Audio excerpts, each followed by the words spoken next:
Hey, so post-editing Cyan here, just wanted to give a little heads up that Shio's been having a bit of an internet issue, and since we don't record our audio separately, there's been a bit of a robo Shio situation going on with this entire episode. I tried my best to do what I could with the editing, but given how much it happens, uh, it's still legible, and you're gonna hear us address it a couple times throughout the episode, though. But just kind of bear with it this episode. She should have the audio fixed by next recording. But yeah, hope y'all still enjoy the episode. It's no secret that Okay. I dislike isekai, right? And that I've openly spoken about how I dislike that people mislabel things as isekai when they're Yeah. not actually isekai. Especially they do it on Mal, they do it on Analyst, they do it all over the fucking place. Yeah. I've Like Bleach. yeah. Okay, that's an Annie List problem, and that's a crack hole. Annie List also, by the way, has Cardcaptor Sakura listed as an isekai, which is absolute bullshit. So Oh, any list doesn't have Bleach listed as an isekai. I have it yes, listed as an isekai. no, it does have it listed as an isekai. It has one of the movies listed as an isekai. Anyways, Well, I mean, that one makes sense. So. I am so angry that I wasted a little time and I watched some episodes of what is obviously a fucking isekai, but it wasn't listed as an isekai. I watched the first 3 episodes of Dead Mouth Death Play. And everyone keeps telling me it's not a fucking isekai because Mal says it's not an isekai. It's not an isekai? Not I mean, labeled as one. It's not labeled as one. Oh, it my question I meant to ask was, it is an isekai? Because I didn't know it was an isekai either. Literally, the premise is that the demon lord or whatever, the death lord of some magical world, use a reincarnation spell to reincarnate himself into the body of a young boy, where he uses his necromancy demon powers to like solve this other world's problems or whatever nonsense was fucking happening. It has all the fucking tropes. It has a very bland female character, kind of romantic interest whatsoever. It has an overpowered demon lord with some magical powered main character, and he's in a new world. He was reincarnated into a new world. Literally, if you're going to take isekai for its face value of meaning in a new world or in another world, this is a fucking isekai. So I don't know where the line's drawn anymore. I don't understand what we're classifying as isekai anymore if this is not an isekai. Anyways, yeah, I watched 3 episodes of it. I will say it wasn't horrible, but it does a lot of the tropes I don't like. But I'm so mad that I was convinced to watch this just because it wasn't labeled as an isekai on Mal, and that was everyone's excuse for like, yeah, it's not labeled as an isekai on Mal either. It's definitely not an isekai. I'm like, this is a fucking isekai, you fucking liars. So anyways, yeah, which I hate myself for doing that, and where fits in with today's topic of things we hate and the anime that we hate, or the mangas we hate in your case. Mangas and anime we hate, yeah. Yeah, so this is gonna be an interesting episode because if any of y'all are tired of hearing me talk all the fucking time, this is gonna be a Shio heavy episode because Shio has a lot more stronger opinions than I do on more shows than I do. I have a lot of manga that I really hate and that I've read a bunch or I've read a lot of, and I'm like, why the fuck am I reading? I get so mad towards the end, or like reading it, and I'm just, what is the point? So I had it, I narrowed it down from what it initially was, but most of mine are just like ones that like just really have strong visceral feelings for. I will see their names and immediately have a reaction. Likewise. That is going to be like a and there's nothing wrong if you like these. Everyone has their own tastes. It's just stuff that we personally. Oh no, you speak for yourself, because if you like the things that I'm gonna list, there's something wrong with you. Don't talk to me. There's I I can think of there are ones I'm like, "Why? No, stop." But there's other ones that I'm like, "I understand if you're looking for this particular thing, Mhm. but just know I hate that particular thing, and that's why I don't like it." Yeah. So, See, for me, that is anime that I hate, and then for me, I'm gonna spoil right now. There's only three for me that I would oh, classify as I hate. These are bottom of the barrel. I think there's nothing good about them. I think there's nothing that holds water. I can maybe give one like tiny little argument for each thing of like, okay, this has nothing to do with the anime itself, but cool. That's a cool aspect. Maybe like it's an opening or something. Great. Not enough to make the show actual bearable to watch because there are things like I kind of regret watching, but these are anime that I legit felt like I wasted my time watching. I feel yes. like I want my time back. I feel like I'm dumber for spending the moments just trying to process this, and I don't think this should exist. So, uh, yeah, Yeah, no, I have 1 or 2 that I don't think should exist on my list, but most of them I'm just like, "I hate it so much." Just why? yeah. So we're gonna go in an order where Shio's gonna talk about a couple of hers, and then I'll talk about one of mine, and we'll go off of that. But Shio, go ahead and take the floor with your first title. Since we brought up isekais, let me bring up, um I think this is the only isekai. I might have like a half a isekai else on here, but this is the only isekai I have in this list. Um, and it was the anime, Wise Man's Grandchild. That just sounds horrible. Okay. I so a friend told me they're like, "Oh man, no, like you don't like isekais. You gotta watch this one. You're gonna love it. It's so good." And I watched it, and I every episode I'm like, "I'm waiting for this to get good. When does this get good? Because it's not." Um, it was it was bad. It was just really boring. I don't like it was just like this guy is like I'm so we're talking spoilers about this shit because these are all shit that's bad. Oh yeah, So everything's gonna be spoiled. yeah, everything's gonna be spoiled about this shit. So this kid, he just gets like reborn. I don't even think we know anything about his past life. He just oh no, he understood he was a big like manga magic otaku or something like that.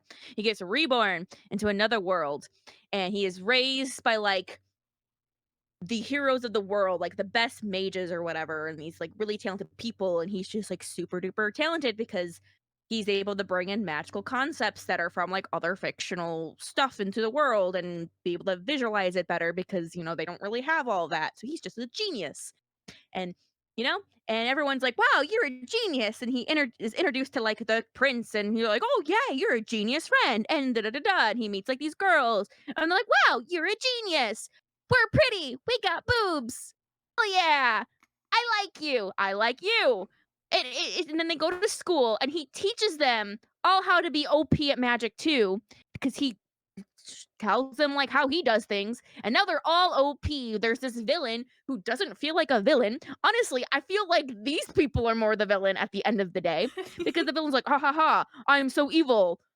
Watch me conquer. And then like they take him out without us. Like there was no conflict, there was no tension. Everything was completely predictable from A to Z because you're like, oh yeah, that's gonna happen. That's gonna happen. Like everything was just there was no excitement, there was no buildup, there was nothing. All the characters were just like if you pointed at the anime visuals, I might have be able to like guess like the main I literally could only recognize it by its poster.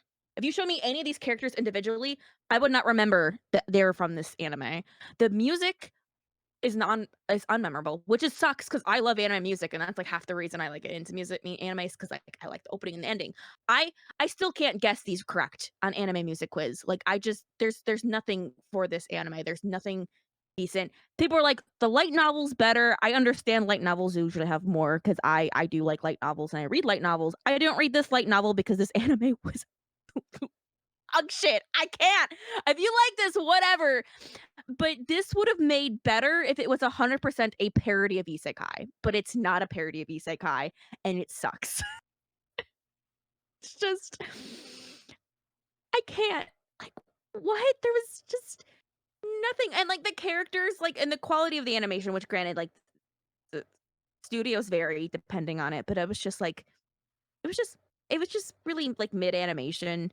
Like, it wasn't great and it wasn't bad, but it was just, like, it made me wanna watch Konosuba, and I am not a fan of Konosuba.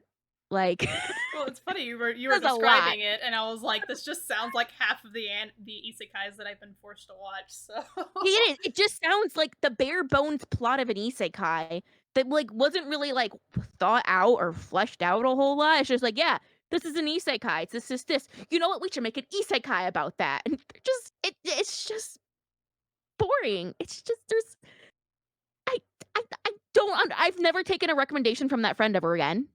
understandably You're a so. great friend, but I've never taken a recommendation from them ever again. They tell me an anime is good, and I no longer listen to them, and I'm like, "That means I'm not going to watch it." Which is sad because they also told me that to watch One Piece, and that's like I'm like, maybe I shouldn't watch One Piece," but I'm reading One Piece, so it's fine.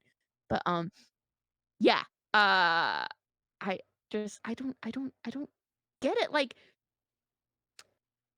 the guy, it's just he has just, like, this black hair and, like, this, like, almost, like, like, dark hair Howl Pendragon, like, hairstyle and, like, the Oh, that's jacket like insulting. that. That's so Oh, well, no, no, no, no. insulting. No, no, no, no, but in, like, an isekai, form, like, just think about it. But, like, Uh-huh. he has, like, that long hair that the only character comparison that I can make that I of a character that I like. So you're like, that they could be, like, they look different than most isekai protagonists just purely because they have long hair, purely because of that, like, no other reason. Mhm. And even, like, but they made him just as stale as, like, bread. I don't see any appeal in this particular series. Like, I genuinely feel bad for the people who worked on this, and I just I don't like it. Really don't like it. Like, no one felt like a character. No one was a believable character by any means. It felt very, like, two-dimensional. There was anytime they were like, "Yeah, let's throw in some development," there wasn't any. It's like, if there was any character development, it was just like, "Oh, you introduced me to this. We are moving on to this now." And it's just I don't I couldn't feel for anything, or I can't. I I just can't. Just I don't have much more to say other than I just really don't like Wise Man's Grandchild, and whenever I think of bad isekai, this is the anime I think about. Valid. I mean, you said isekai immediately, and I immediately tuned out of like, oh yeah, I'm never gonna watch this anyway, so it's Yeah, fine. exactly. I knew you wouldn't. I'm just like, this is dog shit. I just Mhm. can't. Alright, Uh, so you have a second one to go to, I okay. assume, because I don't know how many do you have total actually. I have 8, but, 8 total. Okay, so I can group this one and the next one I'll give together, and then I have 3 that I can group together, and then I have, like, 3 more that I can just toss okay. into a thing, so, um so the next one, this is, like, my, like, half isekai because I don't know if it's considered an isekai or not, because I didn't this is, like, before we used the word I was watching this before we used the word isekai to Hmm. describe everything. Um, it is the series Accel World. I've heard of Uh, this. yes, it's the series that Sword Art Online writer made before Sword Art Online. Okay. And I will say, it sounded very interesting. It had a very promising premise, and I've watched the entire thing except for the last 4 episodes. Which is funny because I've heard nothing but praise for the series. I just I I just I hate the main character so much. And everything revolves around this main character and his bond he has with the female main character. They don't have a bond. There is no bond there. She is like a VTuber idol, and he is like, she is my Oshi.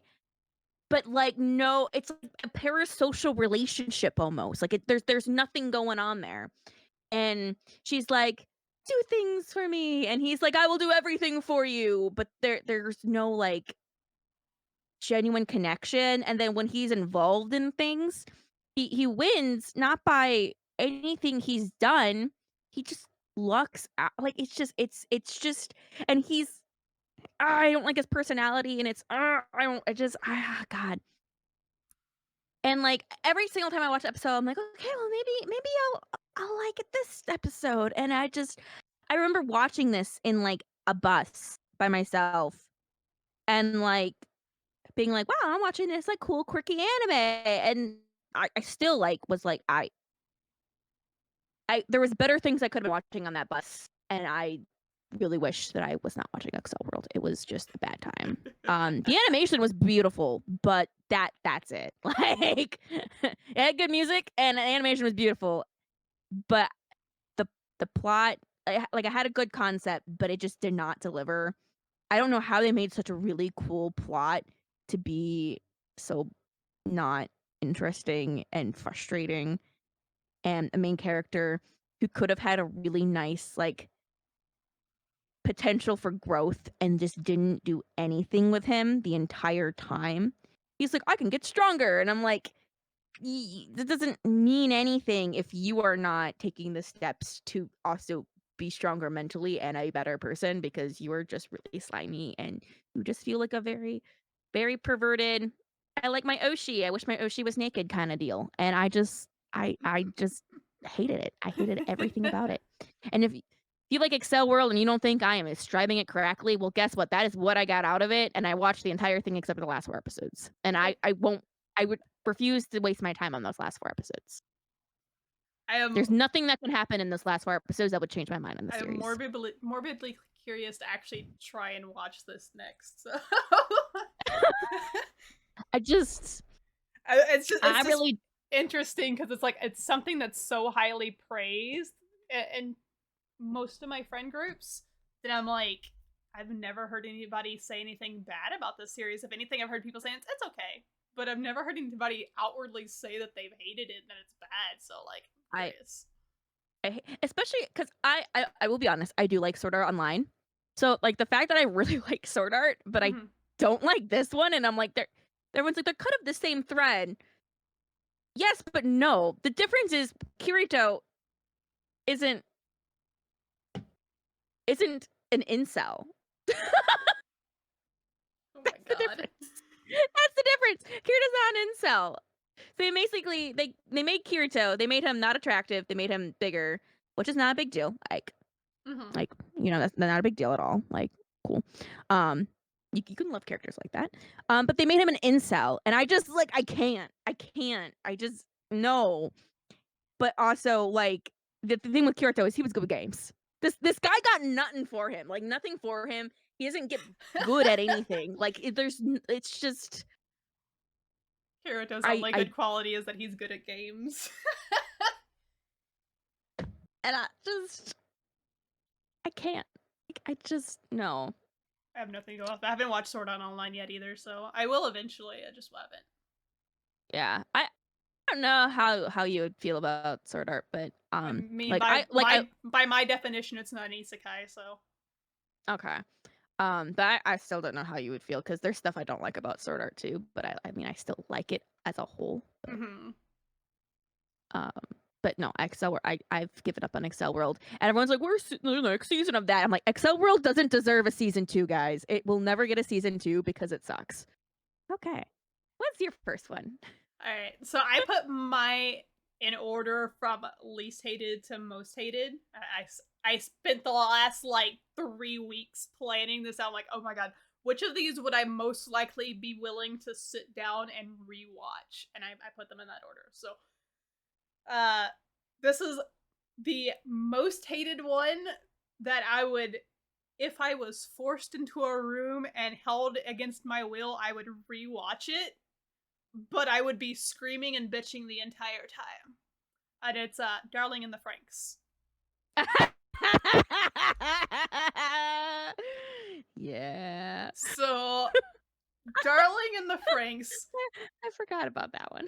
got really, really popular. And I was like, I like Trigger, and I like giant robots, and I like fan service. This sounds right up my alley. Boy, was I fucking wrong. I was so upset, and I watched through all of it. I did not stop. I watched every fucking episode because I was like, it's got to redeem itself somewhere, right? There's got to be something here. It's Trigger, it's robots, it's fan service. It was nothing. By the end of it, I was questioning my own existence. So, Darling in the Franxx follows like these kids that pilot robots doggy style. No idea why. Just happens. Fine. I was fine with that. I was like, oh, that's kind of cute. Like, I'm down with that. That little fan service moment. I was a big fan of the Colin angles for all the Code Geass scenes. You know, I like that backward view. I was okay with it. Problem it fucking was, all the characters fucking sucked. Every single one of them had a fucking problem. Every single one of them wanted me to just like beat them into oblivion. Main character? Named Hero, because there's no other way you would know he's the fucking main character if he wasn't named Hero, because he does not stand out with anybody else. Only person in his entire squad that apparently can't get his robot to move with his girl partner, so she gets shipped off onto the meat plant or something because he's gay or something. I don't fucking know. I have no idea what's going on at this point. For some reason, the robot's not working. It's apparently her problem, not his. Whatever. Don't care.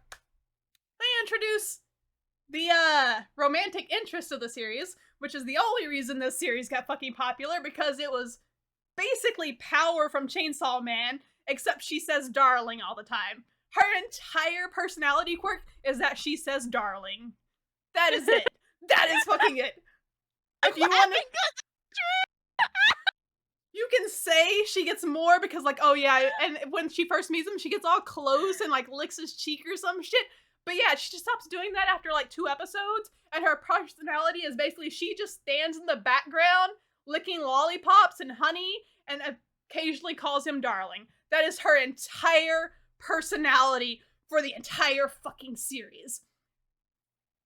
Apparently there was a love triangle going on. I didn't fucking know. I only found out whenever this one weird chick that I don't even remember her fucking name decided to start yelling at the pink-haired girl, the darling chick, about how, oh no, he's mine, you're gonna hurt him, blah, blah, blah. And then the pink-haired chick didn't even do anything. She was just like, oh, yeah, darling, you handle this, whatever. I'm gonna go fuck a fish or something.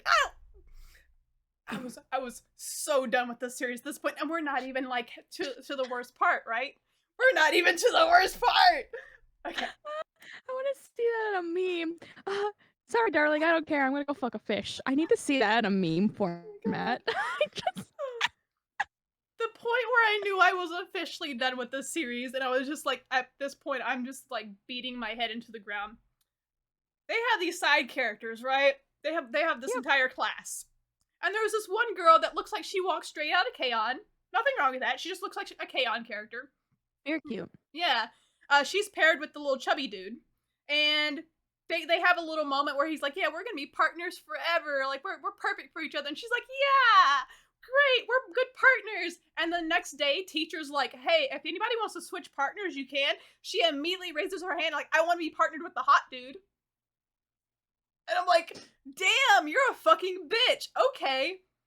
I felt bad for the chubby dude for like total of 2 seconds, because after that, he starts going full incel mode and is just like, no, she belongs to me. She lied to me. How dare you do this to me? Excuse me. You're awakening so many bad memories of the series in my brain. I'm Sorry. like, oh god. It gets worse. It gets fucking worse, right? So she eventually fully pairs up with the hot dude because the chubby dude had a full mental breakdown. I don't know what happened to the female partner that was with them. She somewhere, I guess. I think they switched. Well, yeah, they obviously switched, but he had a mental breakdown, and apparently she wasn't doing it for him. So I don't know what happened to them anymore. So it doesn't matter because they are apparently no longer relevant to the story, because then the story starts focusing on the K-On! Chick and the hot dude, and how she found this book about how to make babies, and she convinces him to have sex with her. And they don't even hide the fact that they just fucked. These 12, 14-year-old kids just fucked. And then they convince their entire class to throw a wedding for them. Not even the main love interest. Not even darling and hero. It's Cyan chick and hot dude are getting married, and they have a whole wedding. And apparently Cyan chick gets fucking pregnant from this because they fucked. And they don't know what pregnancy is. And I'm having like flashbacks to Blue Lagoon, which is probably one of the most traumatizing movies of my childhood. I should have never watched that as a 12-year-old. Yeah, I was pretty much done with the series at that point, but it kept getting worse. It kept getting worse. They met the other adults. I don't remember what fucking happened there. I guess it wasn't important. They found out the monsters they were fighting were like dinosaur people, and there was a dinosaur princess, and then there was also a threat in space, so they went to outer space, and all of a sudden Hero has horns like the darling chick because he licked her blood once or something, and then the rest of the kids are just like living on Earth and building statues and having babies or something. I don't fucking know. So much shit happened in this series, and none of it was connected. It happened for any fucking reason other than it just fucking happened. There was nothing good about this series other than the opening. The opening fucking slaps. Opening's great. I love that song. I hate that it's associated with that series. I hate it so much. But I honestly did not understand why people liked the main character so much until I saw how thirsty people were getting for power in Chainsaw Man, and I'm like, oh, this is the equivalent of the early 2000s with the weird girl in school that wore the cat ears and the foxtails and would go rar XD in the school hallways. That's their entire personality. This is them in anime. Anyways, I'm done. Yeah, no, that you just oh god, there's so many things I forgot about that show. Like the fact you managed to pull out of my memory that the weird side chick, like for the triangle, like that her name was Ichigo, and I'm like, where did that information in my brain come from? It was buried. Hey, And you just like pulled it out of me. The only characters whose name I remember was Hero, and that's because he's the main character, and that was it. And I'm like, I know I looked through most of the characters when I was getting information for this series to make sure I was like, okay, am I remembering this shit right? And then I was reading the Wikipedia page, and I'm like, I'm having like PTSD, never mind. And I think I forgot it all again. But this is just the stuff that stuck out of my head. It was just like, okay, his partner gets yeeted into space, 02 shows up, fight happens, baby making, wedding, giant dino people, space, statue, babies.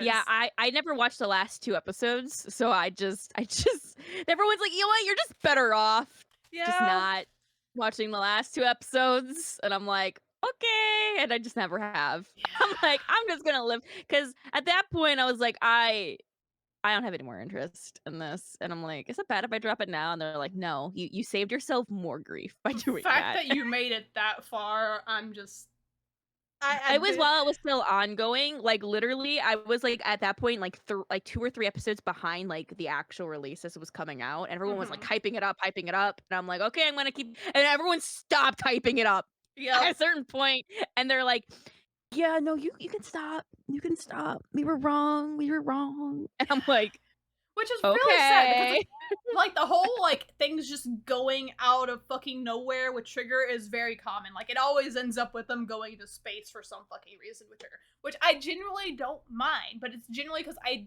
love the characters that are created within these stories. I'm invested. I want to see what happens. I want to see their fates and how they play out.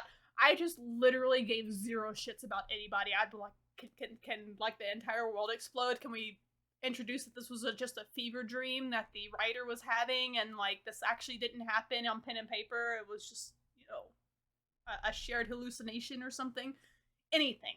But yeah, I was very, very unhappy. Yeah, I don't blame you. It's just, it was not. Wasn't good. No, and the fact that okay, I this is a slight side tangent. There is a dude that I was like, I was friends with him for a long while. Like we kind of talked, but his girlfriend kind of like didn't like me that much. Well, she didn't like any females that he hung around with. And I'm sorry, dude, if you watch our podcast for some reason and you run across this episode, I'm calling you out so badly right now. But like they had broken up after a while. They'd been together for several years, and me and him started actually hanging out. And he was super nice, and he was just kind of getting over his ex and everything. I wasn't trying to move in on him, but he was kind of cute. And then he showed me he had 02 tattooed on his arm, and I immediately just stopped talking to him. Oh, like, yeah. It was like not even as a friend. I was just like, yeah, nah, dude, you can leave. We were just chilling on my couch one day, and he was showing me his tattoos, and I was like, oh, I'm kind of tired. You should go home. I know it was probably that abrupt. It was several years ago, and I don't remember the exact words, but it was definitely pretty abrupt, and I just never messaged him again. Apparently he's fine. He's dating somebody else now. He's been dating her for like 3 years. But oh, okay. Well, yeah. he found his Yeah. 02. Yeah, I didn't break his heart or nothing. It was just I set my standards. There's a reason you can get a cover up tattoo. Yeah, but that's a reason why it's like if you can see when people's favorites are, Mm-hmm. it's pretty easy to be like, I don't think we're going to get Yeah. along. Did I pretty not? quickly. We brought up waifus in the red flags episode, but I don't think I ever brought up 02. I think we just brought up like Ray, No, Ayanami, and stuff. I think 02 came up. She Very might have. briefly though. Yeah. It wasn't in depth. It was just like I think her name was just tossed out there. Maybe. Just like, yeah, that's the red flag. If you have a tattoo of your waifu and it's 02, don't talk to me. I don't think well, yeah, no, waifu tattoos. It's one thing if it's like a subtle tattoo. Like, okay, because I would totally get like husbando tattoos if they were Mm-hmm. subtle, but I'm not gonna have a full sleeve of freaking eyes in on my arm because he's my husband. If somebody came up to me and they had a holo tattoo, it didn't even have to be subtle. It could be straight up nude holo on their arm. I'd be like, that's tasteful. I don't mind. Yeah, no, mine is more like you can have because I'm not saying you can't have anime character sleeves because you can totally have anime character sleeves and they can look amazing. But I think it's the fact of I got a tattoo of my waifu and it's just really randomly there. That's where I'm like, waifus aren't forever, guys. They're not. I'm actually looking at his Instagram right now, and he has 302 tattoos now. Oh. He has 3 of them in the same spot. They're all on his bicep. Oh. Nah. And I'm just a fan of more subtle tattoos. Because I like tattoos that make you have to think. Mm-hmm. So that's fair. All right, your next one. Okay, I'm gonna do 3 because they're all the same reason as to why I don't like these series. They're all to me like these could all be the same series, and I would still hate it. So the first one I'm gonna say is Boys Over Flowers. Interesting. Okay. God, I hate Boys Over Flowers. I always I'm like, maybe I'm just delusional. Maybe I don't actually hate it. I'll try to reread it every few years. I'll get a certain point and I'm like, no, this is absolute dog shit.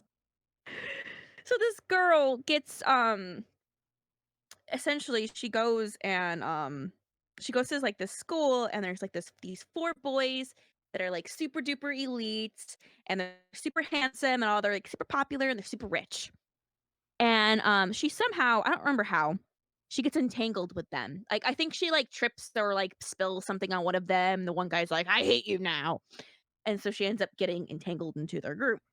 And there's like 4 boys, so they have different personalities. There's 2 of them who don't really matter. And then there's, like, the really nice one who's, like, princely handsome, and then there's the really playboy one who's an absolute asshole. It reminds me of one of my bullies from, like, elementary school, but that's not why I don't like him, because that's fine. That's completely unrelated, actually. I just that's always what he looks like, and I'm like, "Why does he look like this person? This is so weird." Anyways, um, but anyways, so she ends up being like the love triangle between them. But the thing is the one guy treats her like shit. Like he treats her so poorly, and she's just like, well, like maybe they care, and she just and like the one guy treats her so much better, and he's like, I kind of like her, and he's like, oh, like I kind of like him too, and then like doesn't do anything with any. I just they treat her so bad, You know and what's she funny? still comes back. You know what's funny? You're just when What? you were describing it, you described a scene which was exactly why I liked the series. But I just they treat her like crap. She keeps like going out, and she doesn't like do much. Like she's just doing her own life, and she's just seeing how badly they treat her, and she just like doesn't really like. She hates them at first, but then she like warms up to them, despite the fact they still treat her like shit. And I don't understand. I tried watching the K drama. I still couldn't understand. I've read most of this manga, and I hate the series so much. Why, girl? Why? You need help. Go find different friends. There are better guys who will treat you better. Please don't settle for these doofuses. I swear to God. I just girl, have some standards. Have some standards for how you should be treated. I cannot with this series. They treat her like crap. And no matter how much of like later romancing they do, there's nothing that can make up the fact of how much shit that they have done to her and put her through and how poorly they've treated her. There is such thing as a redemption arc, but I'm like, there's nothing that they could do to in my eyes that could redeem them in her eyes. Like there's nothing. I don't understand. This romance makes no sense to me because I don't understand how you could love someone after that. I don't. It's frustrating, and it makes me just want to throw and like the fact that it's like the best selling of all time. I'm just like, how? Why? Why is this happening? Why is this of all things? Why is this also like the most popular cage? Like why is being treated like by substandard the benchmark of sales? What is this? I mean, Why? Hori had a kink for it in Horimiya. It's one thing to have a kink for, but to actually be like mistreated as a human being, like, and it actually means something, like, that's a whole different thing. Um, yeah. So I don't like boys over flowers. And it kind of slides into the next one that I don't like. Also, I do like the opening of the anime. I do have to say, it does have a nice song for the opening of the anime. Um, I will give it that. Um, but the next one, it falls under the same reign, and I say this with the utmost respect, by the way, which doesn't sound like I'm being very respectful, but I say this with the utmost respect. Itazura no Kiss as well. I just started that one. I haven't finished it yet. Okay. I won't go too much in the plot, but but my big thing is the guy it's the same reason. The guy just treats her like absolute shit, and she doesn't get smarter with it either. It's the same. He treats her like shit. She stupidly forgives him the entire time. And I don't understand how this is supposed to be like the romance when the romance is just how much she's willing to forgive of him treating her like shit. And I can't with these shows. Like, it's just why? There is nothing redeeming about these romances and these things. I'm like, what? I'm starting to Like, understand why you can never recommend a romance anime for me to actually enjoy, and why every romance anime you've recommended me I hated, because everyone you hate I like. I just can't deal with it. It's just I read it and I'm like, this is I just I'm like, how? Like, I can't feel any romantic connection over this. I'm like, I do not understand how this is the whole selling point of this is the romance, but I don't feel any romance in here. I'm feeling guy does bad thing, girl forgives him, and it's supposed to be romance, I mean, and I it's felt more just romance with that than so far than I ever did with Kimi no Todoke. that statement alone has literally just stabbed me heart and has hurt me deeply. Um, no, I I will mean, you know really where I disagree, but I stop, don't. so Yeah, I'll disagree on that. I don't want to get into that, that debate here. I mean, it's not going to Um, be the first thing you disagree with me on by the end of this episode, so. no, it won't be. Um, God, so those two again. I will say Itazura no Kiss has a nice opening as well. Like they have nice openings, like opening theme songs, but like Oh god, can I and guess what your third is going to be in this batch? yeah, take a wild guess.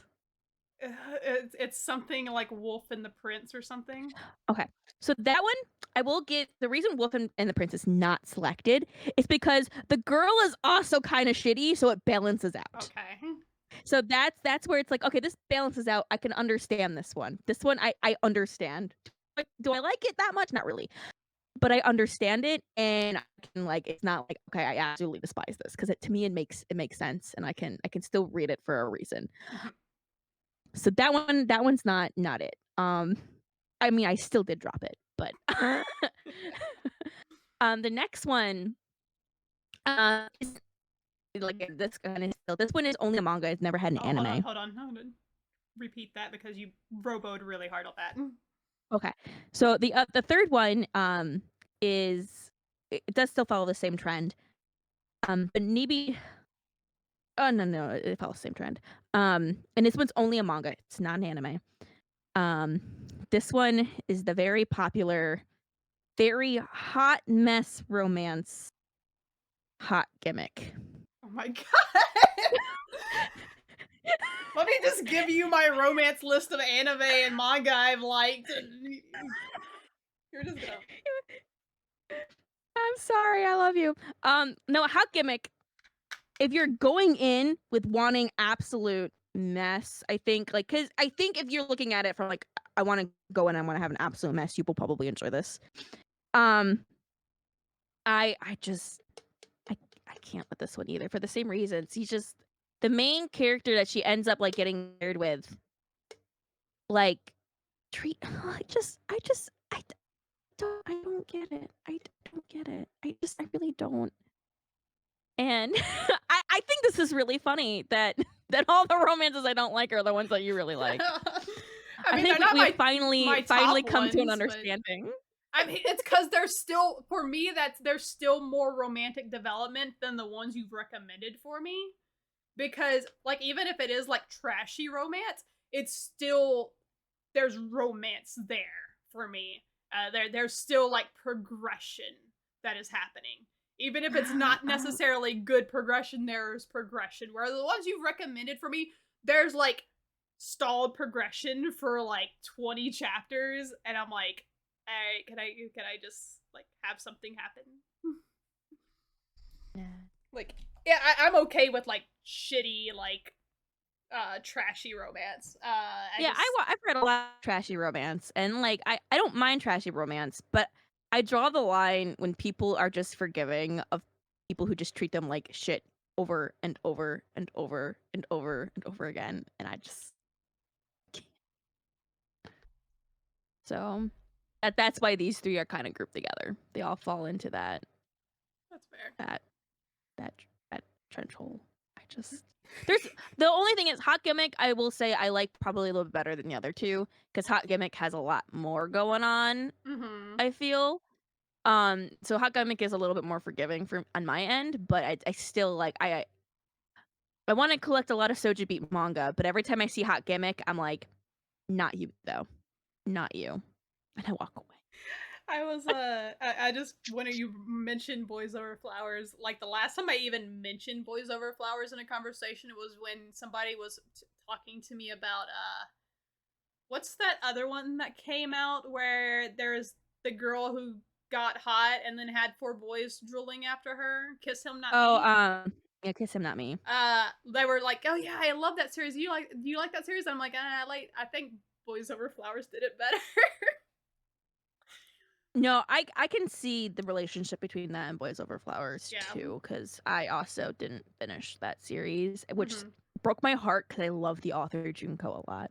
Yeah. So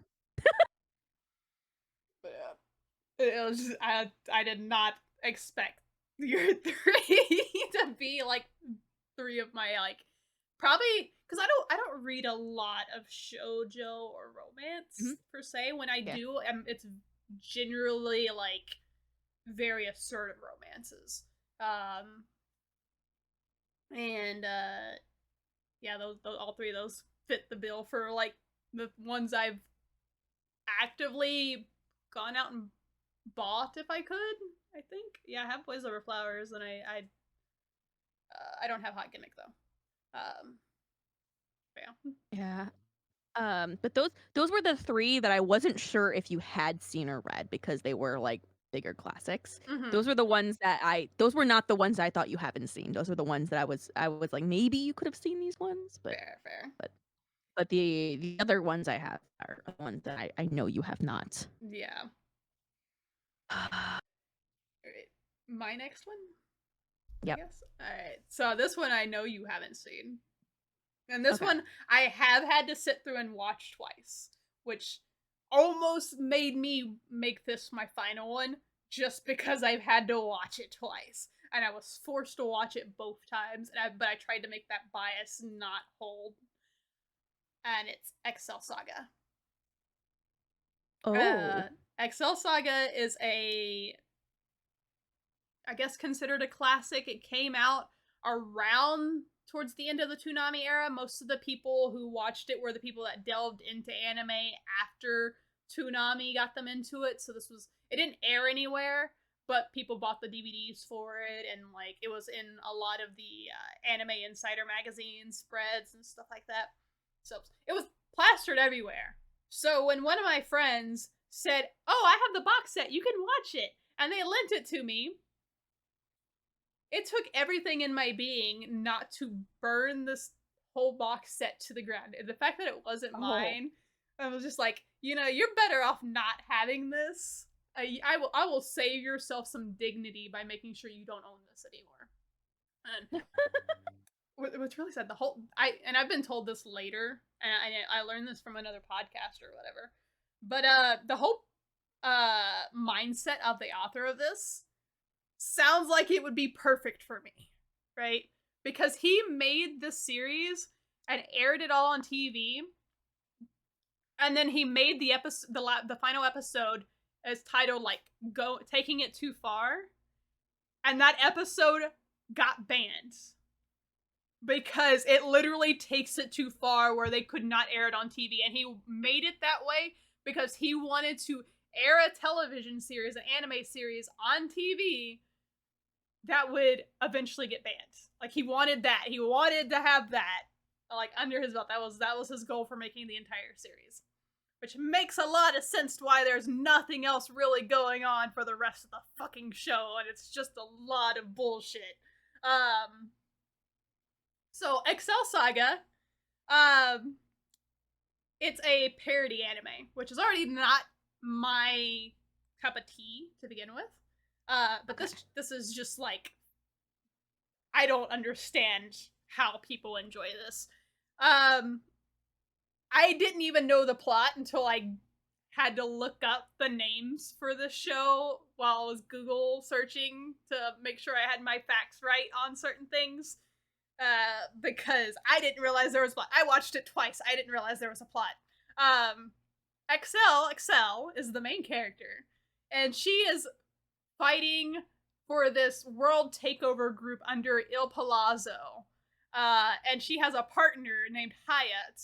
And Hyatt's like going gimmick is that she's always like anemic and passing out, or she's always doing something sexually jarring, like eating a banana like suggestively or something. Like her entire character, like anytime they pan to her, she's either passed out dead on the ground or she's doing something with her cleavage or something. Like nothing about her matters other than that. Accel, her entire thing is take every loud character that exists in anime and just take the loud part of their personality and put it in her, and that is her entire personality. She just yells. Take Sana from Kodocha, take Bakugo from My Hero, take oh god, what's the other one? The other Asta from Black Clover. Just take their yelling bits and put that in one character, and that is Accel. That is her entire thing. Is she just screams all the fucking time? That is it. Each episode is apparently supposed to be a parody of a type of anime. I didn't get that. I read that in the Wikipedia. I watched this anime twice. I didn't get that. All I remember is this show just hits you every second with a different type of humor.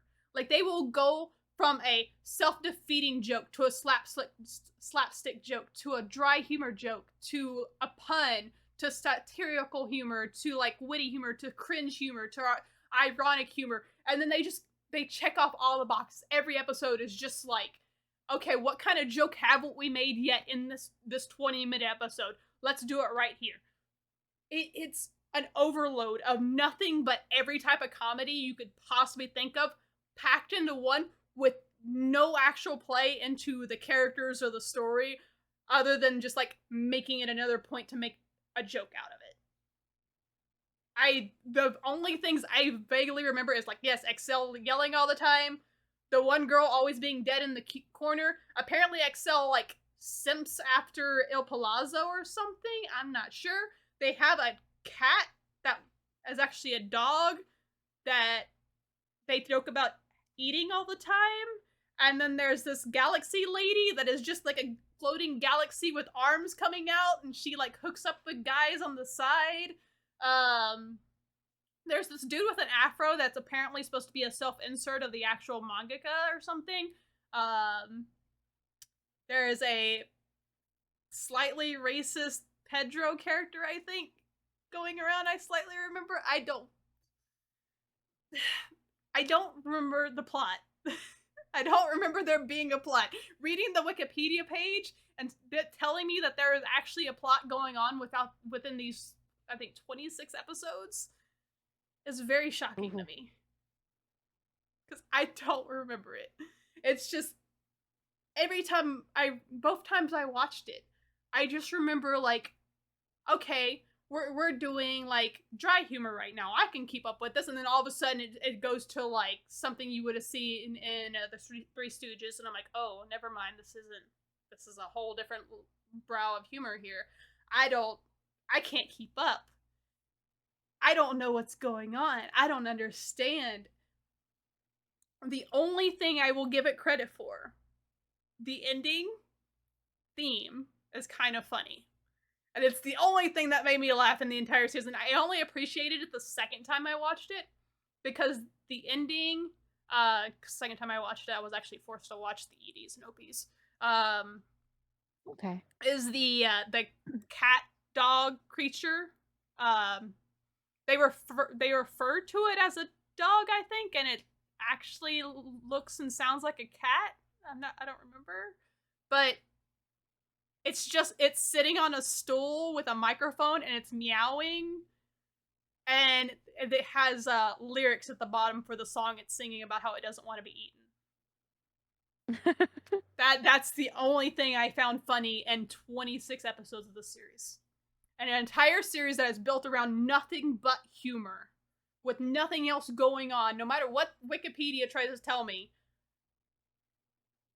The only thing that was funny was the ED. It gave me such a headache watching it the second time. And I only watched it the second time because it was my second boyfriend's favorite anime. and he thought I was being too harsh on it, and he thought I was over analyzing it. He accused me of like being biased against it because of the person that recommended it to me, and he made me watch it with him again. Um, I'm just learning to never ever accept a boyfriend's recommendation on anime. I think that's the lesson we have both learned.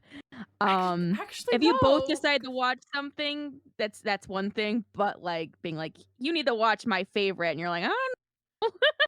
My first boyfriend, shitty as a boyfriend as he was, we had pretty similar anime taste. Okay. So most of the anime I ended up watching with him was really good. He was the one that got me into Hunter x Hunter, One Piece, Fairy Tail, and a lot of other shonen series that I hadn't initially watched. He was also the one that got me into Bleach. So, Oh, okay. but Well, he got your me first in. boyfriend got dates. Yeah, he got me into Bleach before we dated. But um, the second boyfriend was like not as big into anime. So my Oh. lesson is I don't take recommendations from people who aren't big into anime. If I gave him credit because like he named Accel Saga as something like, oh yeah, that's my favorite thing. And I'm like, oh, that's not like, you know, cut right It's in the not normie. middle. Like he's not listed Naruto and DBZ. Like, okay, he knows his stuff. And then I realized like he's only really watched Accel Saga and like 5 other anime. And I'm like, okay. That's why my standards are more like, okay, let me see your my anime list number first before we start talking. Yeah. I I'm one of those people, I'm like, I might actually prefer dating someone who likes anime a lot, but is new to anime, so I can curate their tastes in So I tried that once. And I won't do it again because of that. It's it scarred me because anime. Oh no. I got this guy. He kind of watched some anime and he was into it, but he like didn't know where to go past Toonami. So I was like, okay, I got you. I got you. We're gonna watch some Soul Eater. And then it just turned into every time we hung out, he's like, can we watch more episodes of Soul Eater? Can we watch more episodes of Soul Eater? Can we watch more Soul Eater? I'm like, can we do something other than watch Soul Eater? Like, you can watch the rest of this on your own time. I got you into it. Go watch the rest on your own and you can talk to me. Yeah. And he's like, oh, I want to watch it with you. And I'm like, okay, that's kind of cute, but like, I didn't realize this was gonna be a together thing. And like, I'm fine with watching something together with people, but also I kind of want to do other things with my significant other than just sit in silence and watch an anime together. I kind of want to talk or do an Talker. activity or Yeah, bang like something. bang or something. Like give me No. attention, please. No, I get that. It's like, no, I want to go out on a date once in a while. You don't have to watch big. Like, yeah, I want to spend time watching anime too. But sometimes I'm like, go to Yeah, dinner, or yeah. maybe we can go like mini golfing or Yeah. something. So I got him into Soul Eater, Something. and then the second one I got him into was Code Geass, and it turned into the same thing, and I ended up breaking it off with him after that. I was like, we got halfway through season 1, and I was like, bruh, if all we're gonna do, if you're gonna insist on coming over here 6 days out of the week just to watch an anime with me, you need a life, please.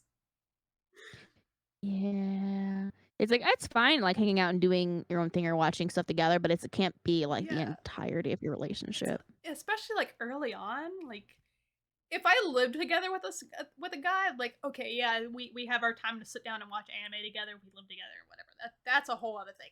But I just started dating this guy. We weren't even like in a like confirmed relationship kind of thing. We were just we went on a couple dates. He finally came over and I cooked him dinner and we watched Soul Eater together.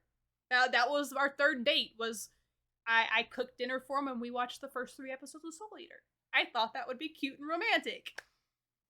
I didn't realize I dug myself into a commitment hole. Yeah. So yeah, I'm burned on that too. I'm like, I don't mind getting somebody I'm involved with into other anime or Mhm. rewatching shows with them or doing stuff anime related with them. Maybe I It get to just share can't some. be Yeah, the entire no. relationship. I'm like, please. Yeah. There's As someone who is chronically online and chronically watching anime almost nonstop, uh, I like to do stuff other than anime. Yeah, I wanna live my romance anime life and actually do the things in romance anime and not just watch it on a screen. Yeah. Also dating a guy for 3 months and, like, spending every time he's at my apartment being like, "Hey, my bed's in the other room, like, we can," and then I'm just like, "Oh, one more episode, though." I'm like, "Damn, I created a monster. Yeah, I feel shitty." I created a monster. Uh, Oh, it's okay. My goal is to create monsters, so I guess that's someone's like, "Yeah, I don't know where I can watch more anime," and I'm like, "Have you guys ever heard of a site called Crunchyroll?" mhm. And they're like, "No," and I'm like, "Oh." I'm like, "Man, you are new." Yep. And I'm like, "All right, well, let me ruin your life." And they're like, "I don't wanna pay for your subscription." I'm like, "They got some free stuff you can watch." Oh, Well, like, back then they did. yeah, I was like, Uh, I they don't know if they they do anymore, but back then they did. I think they still do. Yeah, with a supreme amount of ads. Oh, no, they Yeah. do, it's just a lot of ads still, yeah. Yeah. It's just you can't watch, like, certain shows and, like, recent episodes. Yeah. Anything ongoing is probably not allowed, but anything that's been on there for a while. Yeah, Alright, what's your next? Actually, hold. okay. Let's do our vibe checks first before we get You into our had the final same round. you had the same thought as I did. I was like, "I'm gonna wait till she's done, and then we're gonna do a vibe check." So you're good. We Let's were both go. like, "Oh, yeah." Check. Alright. You want me to go first? You wanna go first? You can go ahead and go first. Okay. So, haven't been able to, like I've been rereading fan fiction, so I haven't really dived into a whole lot of new stuff recently. Mhm. Um, but I will say I have been reading this manga on, the Viz Manga app. It just came out. It's called Wild Strawberry. Okay. Um, so essentially in this, plants have gained sentience, essentially. So they have evolved, and now their main source of food is humans. So they essentially have become terrible monsters. They've taken over all of Tokyo, and um, and now they are these monsters that they call Jinka. So Jinka, they go around, they try to kill humans and everything, or they'll infect a human, and eventually, and while feeding off that human while they're infecting them, they will end up killing that human and try to kill other humans with them, like parasites almost. Okay.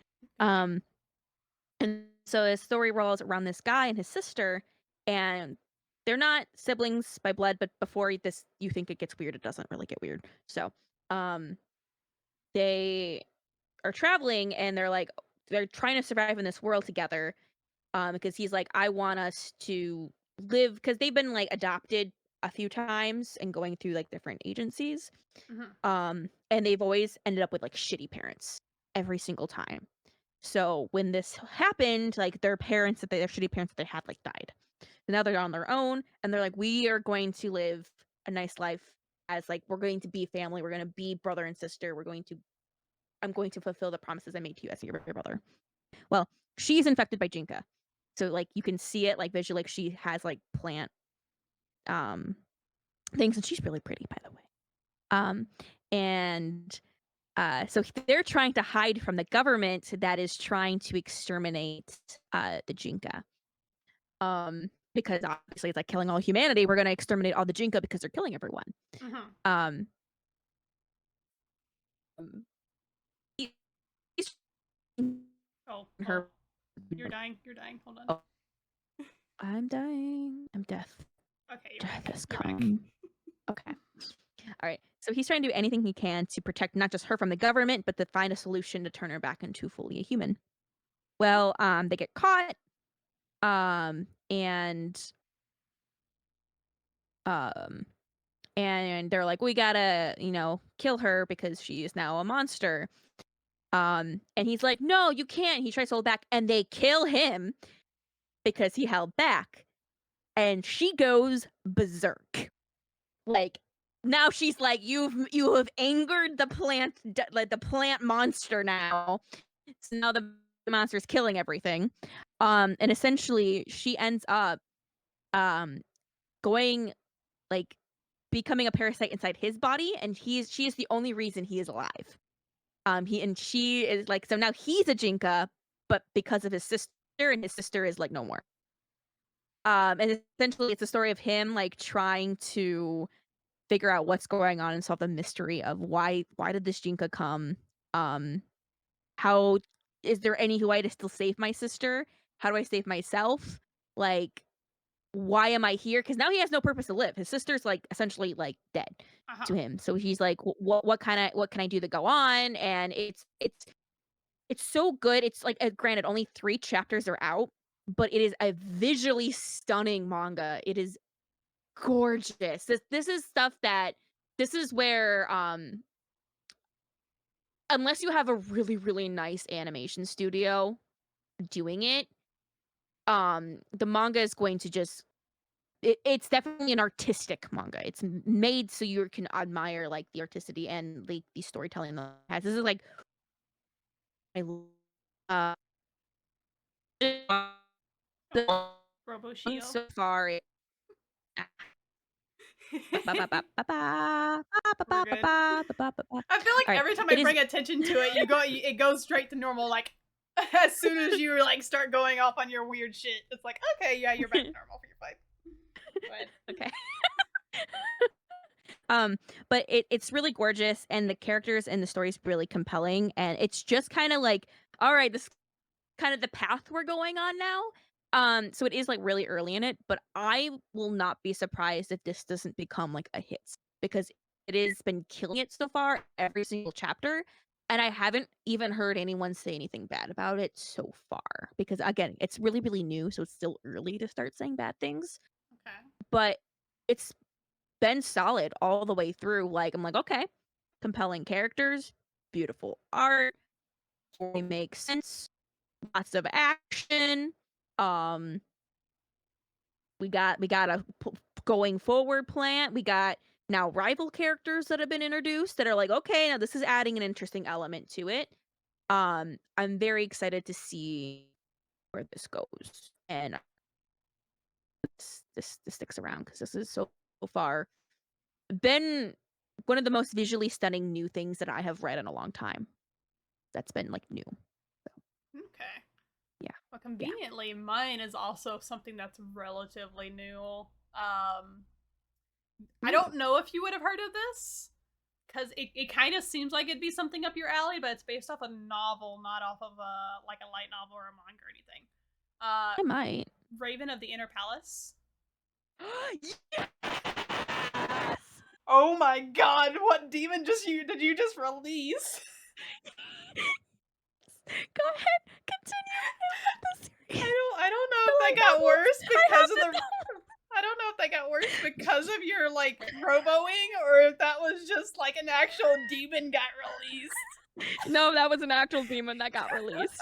Um, I have every novel that's come out in English so far. So So I watched the first season over the past couple days. I'm going to apologize to all audio listeners that because I don't know if I can do anything about that in editing, but I will try. that was not what I was expecting you to say, and I got really excited. So Raven of the Inner Palace, it's oddly like it's described as a historical romance, which I haven't seen any of the romance parts yet, so I'm assuming that's going to be a much later thing. So I'm not invested in the romance, so I'm fine with that because I Yeah. feel like it's not really needed. But so the main character is the Raven Consort, which is one of the consorts for the Emperor, the current reigning Emperor. But there's this whole like myth going around, or kind of legend going around the Raven Consort that it's a consort that does not perform the knightly duties of a consort, and she doesn't have any connection with the Emperor in any capacity. She's supposed to be separated from it. She's supposed to have some kind of mystical powers, and there's this whole like kind of fear from her, from the rest of the palace, from like even just regular staff. Like she doesn't have any well, at the beginning of the series, she doesn't have any guards or any kind of ladies in waitings or anything kind of attending to her. She just kind of does her own thing. But as the series progresses, like she gets introduced to more people, she's brought more into kind of the fold of the emperor as she helps around the court with various supernatural events. It's kind of episodic, which every episode is a new kind of story that gets presented of somebody died. Can you help their spirit pass on? Can you find their spirit? Can you figure out the mystery of how this person died, kind of thing. Towards the end of the season, it's kind of getting a little more concise with like, okay, there's an overarching thing going on here, and you start to learn more of like what makes her special, why she is the way she is, why she's separated. The emperor is trying to figure all this out on his own, while she's also kind of trying to figure out why the emperor is trying to figure out these things. Like it's both of them kind of butting heads of like, she wants to know why he's so interested, and he wants to know more about why she's being separated and why she's being isolated like this. And I've gotten to the point where they've explained it all, and I was not expecting that kind of backstory, and I am fully invested, and I'm waiting for a second season. It has been absolutely beautiful. The animation they chose for it is gorgeous. I highly recommend it to anybody who's into like the historical, I wouldn't say historical romance, but kind of that romantic style of it. The art style of it more plays to kind of a the shoujo josei demographic than it does anything else. Which I believe it is a josei. It is a josei. Yeah. It's like one of those weird joseis because it's like actually originated from like I think a Chinese media. Yeah. All the names are Chinese in it, so yes. Yeah. So it's a little different if you're going into it and you've never watched anything that's strongly Chinese influenced, because the names are it's hard enough getting used to Japanese names, but once you're used to Japanese names going into Chinese names, you're like, wait, hold on. Yeah. What did they say? So I've been struggling to learn some of the names as well, and this is the second, I think, Chinese anime that I've watched in the past 2 years, because the other one being Link Click. So yeah, I've watched a few Chinese dramas, so like I'm like, okay, I kind of used to the name thing already. Yeah. But it's still very different to experience in an anime. Yeah. I will say that. You're like, oh, I'm sitting here waiting for the Link Click dub to happen, because I was gonna try it. I'm invested enough to want to watch Link Click season 2 in the original language, but while I can get used to a Japanese language, I can't get used to the Chinese language. I'm hearing it in my ears and I'm like, oh, wait, this is throwing me off. I could probably get used to it after a few episodes, but I'm like, I'm just gonna wait for the dub. We're good. My sad life of being behind on seasonal anime, because everything I'm waiting on dubs, because Bleach still doesn't have any of the dubs up either. No, it should be hopefully coming soon, because I think they were like 3 to 4 episodes behind last season. Maybe. But dub-wise. I don't remember.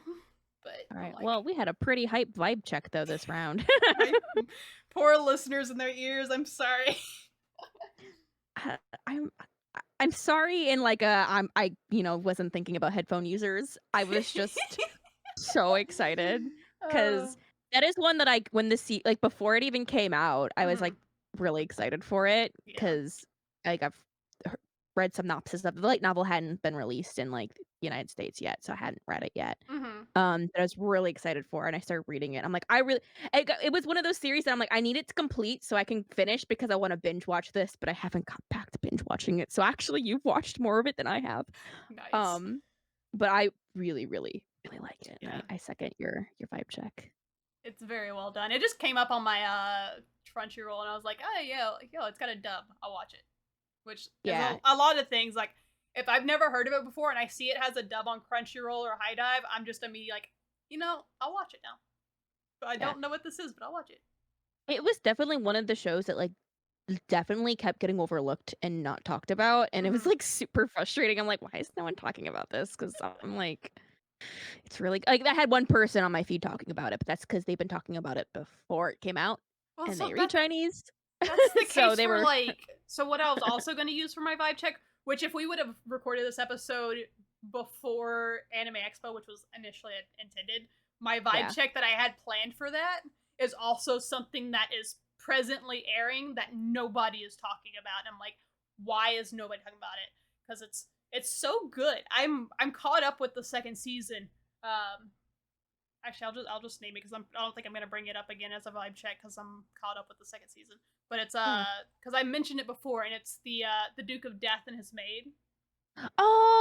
I've seen people talk about like, Yeah, not a lot of people, seen yeah. It's some people talk about it. so alright. So last time I brought it up because I don't like put it on my watch list, and I was like, okay, I've heard about this. It sounds really good. I want to watch it. Now I've actually watched it. I ended up binge watching all of the first season the week before Anime Expo. Oh, wow. Uh-huh. And oh my god, the maid's fucking great because she's just I guess I'm giving a bonus second vibe check. Sorry. No, you're good. But I because of all the series I'm talking about, you can get a bonus vibe check. but so first episode, I won't spoil too much. First episode is just like she openly admits that she does things to around him because she wants to see his reaction to it. So she's constantly doing stuff like pulling down her dress a little bit and like giving him a peek of her cleavage and stuff and getting it a little too close to him and like even though if he touches her, she's dead. Like anything he touches dies. That is just plainly pointed out in the first episode. And he's like sent off to live in isolation to with his butler and his maid, and she's just like, there's a scene where she's at the table and he's at a table eating something, and he's done with like whatever comments she's making about like him wanting to like touch her or something, and he puts his head down on the table, and so she lifts up her skirt a little bit. He's like, bruh, just because I put my head down doesn't mean I'm trying to get a peek. She's like, are you sure? And just raises it up higher. I'm like, oh my god, I love her. And he's like, can you stop tempting me? And she's like, but it's so fun with your reactions. And I'm like, oh. But they have a lot of really cute moments together as well. And like he doesn't fully hate her forward advances, but her forward advances are just like making things so much harder for him, given that he can't actually do anything about it. I love it. I love it so much. Yeah, second season currently airing. Nobody's fucking talking about it. Everyone's talking about freaking JJK. Sad. Yeah, everyone's talking about JJK so much that they're actively spoiling people, and I'm like, "Can you guys?" I do wanna revisit JJK, and Mm-hmm. you guys are spoiling this season for me before I even get a chance to get caught up. Granted, Yeah. they're gonna be like, "You should have been caught up," but that's not how the world works, like, people get No. busy. I So I don't know if I'll watch JJK anytime soon because I didn't hate it, obviously, because it's not on my list. But it's like I didn't care for it enough. Like the first season I didn't like at all. The movie was amazing, but the movie was good because it didn't have the main three characters. And then I was like, oh, I might watch season two because it looked like season two was mostly going to be revolving around Sparkly Eyes, not Kakashi, dude. Um, but now I'm being Gojo? told, yeah, that one. Uh, but apparently that's only a few episodes, and then they get back to like the main cast. And I'm like, well, I wasn't that interested in Sparkles either, but I'm even less interested in the main cast. So I guess we're just not gonna watch it right now. Yeah, I figure there's gonna be a time and a place for JJK in life, and it's just for me, it's not right now. JJK is gonna be one of those series for me where when I need something to put on my TV while I'm cooking dinner, I'm just gonna have it there. That's gonna be It's gonna be playing on my TV while I'm like mixing up some stew or something, like something that I can. I'm not gonna mind getting up from constantly to go check on my food, so I'll be watching the episodes because there's a lot of anime that if I'm putting on the episode, I'm here for the full 22 minutes. If my bladder can wait, it's fine. I'm not pausing. Yeah, it's that I'm probably going to just read. The anime's really, really pretty because I've watched like 9 episodes of it, but I'm probably just gonna read the manga because I'll be able to power through it a lot I quicker. will say this, from what I've heard, that even people that are heavily manga people are still suggesting watching it because the power system is super confusing that even like hardcore fans don't understand how it works. Oh, I've heard that too. So the anime is like not as the way to go just because you're not going to understand anything that goes on once you get to a certain point because then it just gets so convoluted that you're just like, all right, they're saying words. Yeah, I will probably like pull up the anime for like those chapters because I've had a few series I've read that's happened, and I'm like, well, that's where I'm gonna watch the anime. Well, that's the thing because it doesn't. It starts out with it's just a couple chapters too. I think there's an entire arc where it's just they don't understand what happened in it.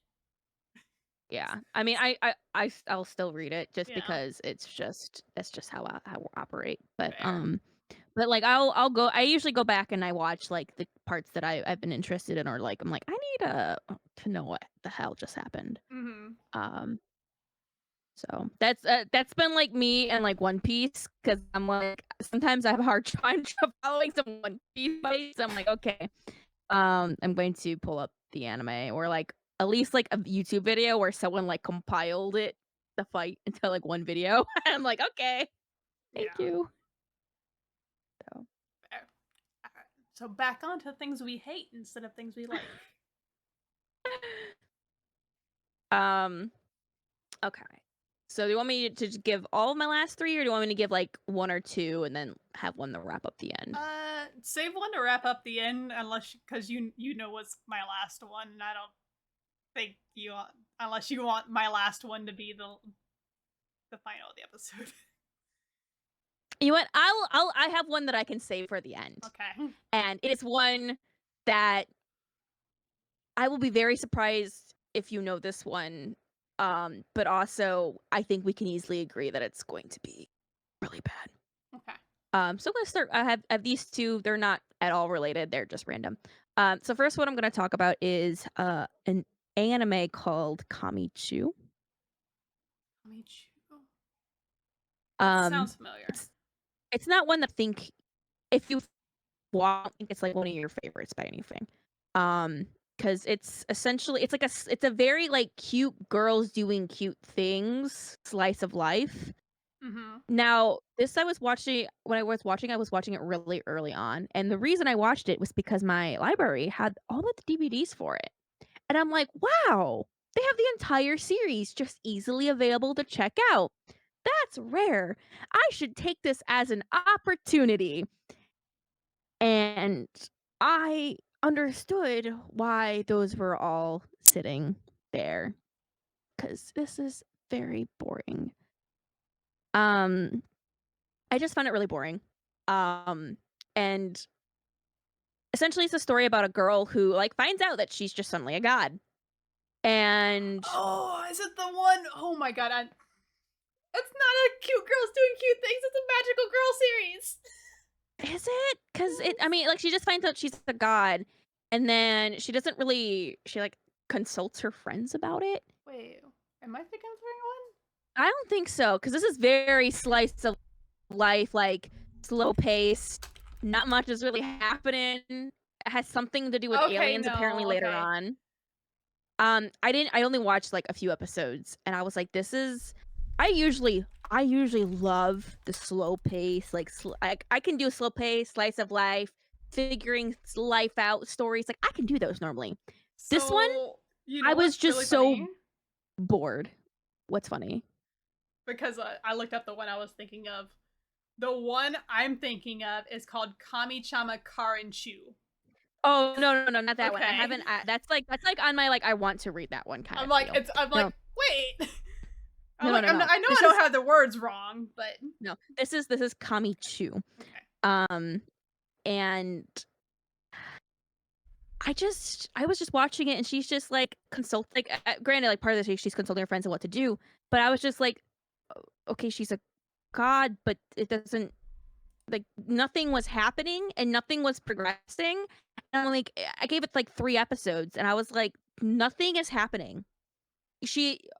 They're just walking around their town while they're like, she's a god now, and they're talking about her being a god now. But I'm like, okay, well, in what way is she a god? She doesn't have like you're not. There's not like a shrine. She doesn't have godly. She's not using god. Like to me, I'm like, this just sounds like an ordinary girl who she's convinced everyone to follow her Chunibyo-ness, and things are going on. Now, granted, later on, like stuff happens from what I've been told and what I'm reading from synopsis, but there was nothing convincing me to keep watching. Like I was just absolutely bored.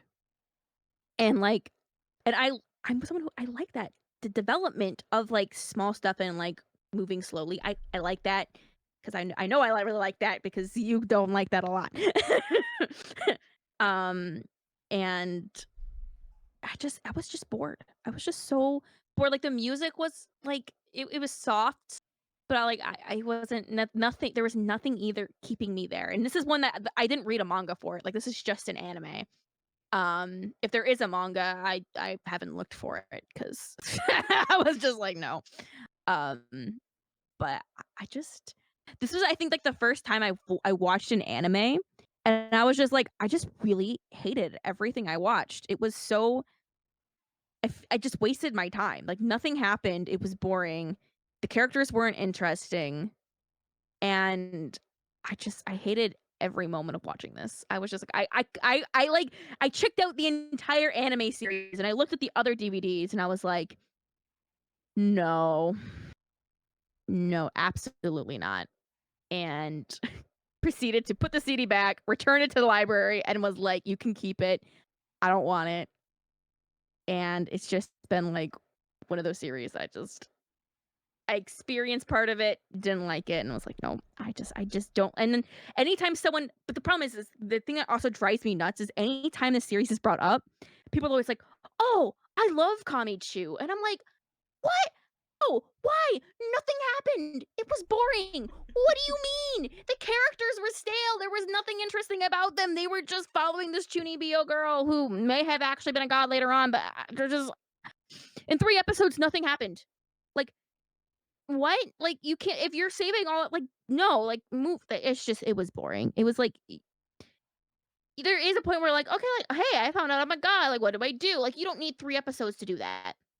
It's like or if you do, at least have something else interesting in it to make me care, or at least make me care about these characters in some way. There's no connection happening. I do not care. The one boy that they had in there was just, like, also plain and stale, and it was just nothing there was nothing in this that was interesting, and I just and everyone's like, "Oh, all the interesting things happen later on," but it's like, "But it didn't happen when I'm trying to start the series. If it's not happening in the beginning of the series, or if there's nothing to hook me to make me want to stick around, the series isn't that good." Right. Like, it's like, it just the series is frustrating. I just really hate the series because it was really boring. It wasted my time, and I would anyone's like, "Yeah, like, yeah, I can't with this." Like, it was just the animation was normal. I mean, it's from the 2000s, so, like, it was animation from the 2000s, so it wasn't, like, bad, it wasn't good, it was just 2000s animation. Mhm. Wasn't peak or anything. It was just boring. Right. And I don't have much more oh, apparently it did have a manga, but the manga and the anime were going on concurrent, so Ah. but, yeah, I'm not gonna read that. I'm not gonna read it. I'm like, "Nope." I mean, you can I breeze already through it. wasted my time. So, That's but valid. I will laugh that its average score in AniList is 69. Oh That made my me laugh a little god. bit. But it's I don't I mean, see, mm-mm. it's being in the 60s is really low for any list. Yeah, it's like one of those like it's not a popular series. It's like a very like most people haven't heard of it kind of Yeah, series. but even still, like, Cyanulist It's just average score is generally in the 80s. Which, that's so, true. like, anything below, like, an 80 is generally really bad on Annulist. 'Cause, Yeah, like, it's like the average score on Mal is generally 7, and Annulist is, yeah, normally 80s. So, yeah, if I remember correctly.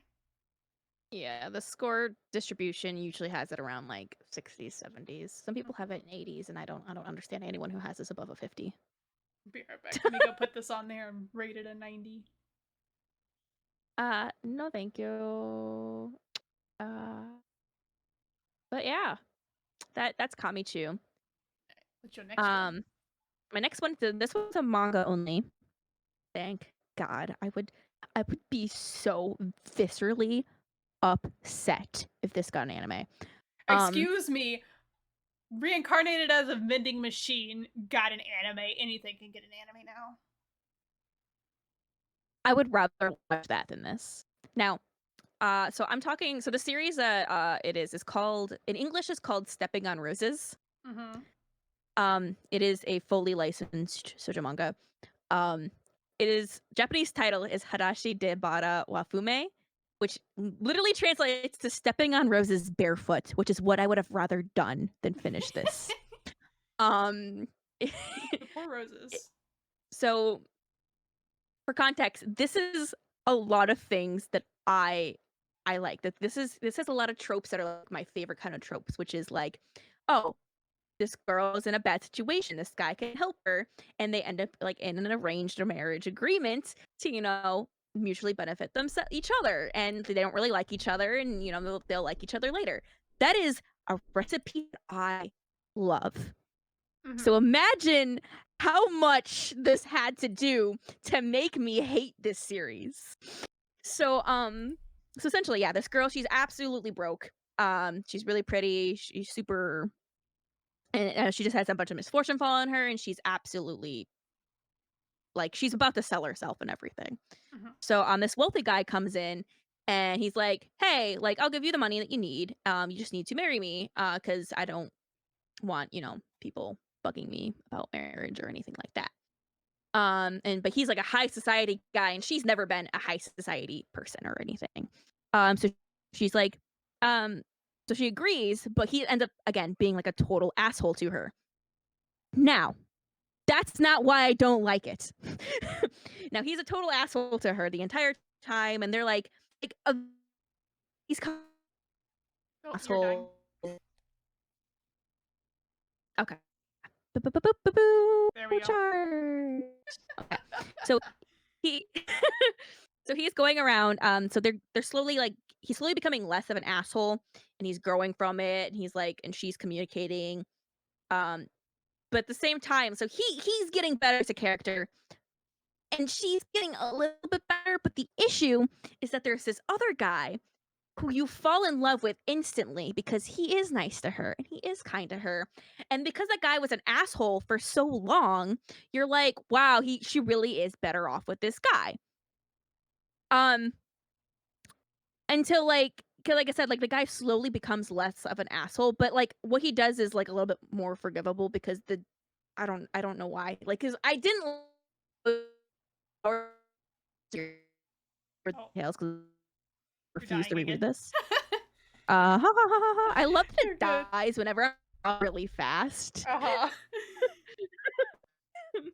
It's gonna be Um, great because I'm not gonna be able to really edit around it because there's a lot of roboing, so I'm just gonna have to put like a disclaimer at the beginning. yeah, that my internet's trashed right now. Mhm. Um, so she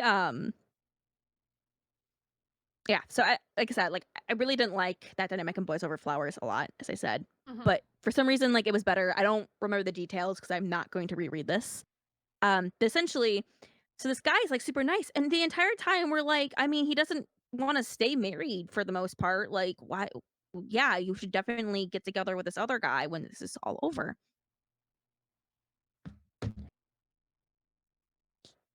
So she ends up because the guy's getting nice to her. She ends up being like they end up deciding no, we're gonna stay married because I actually am falling for you, and he's like, I actually you're warming up to me, and you're like, I'm like, oh okay, okay, I can follow this.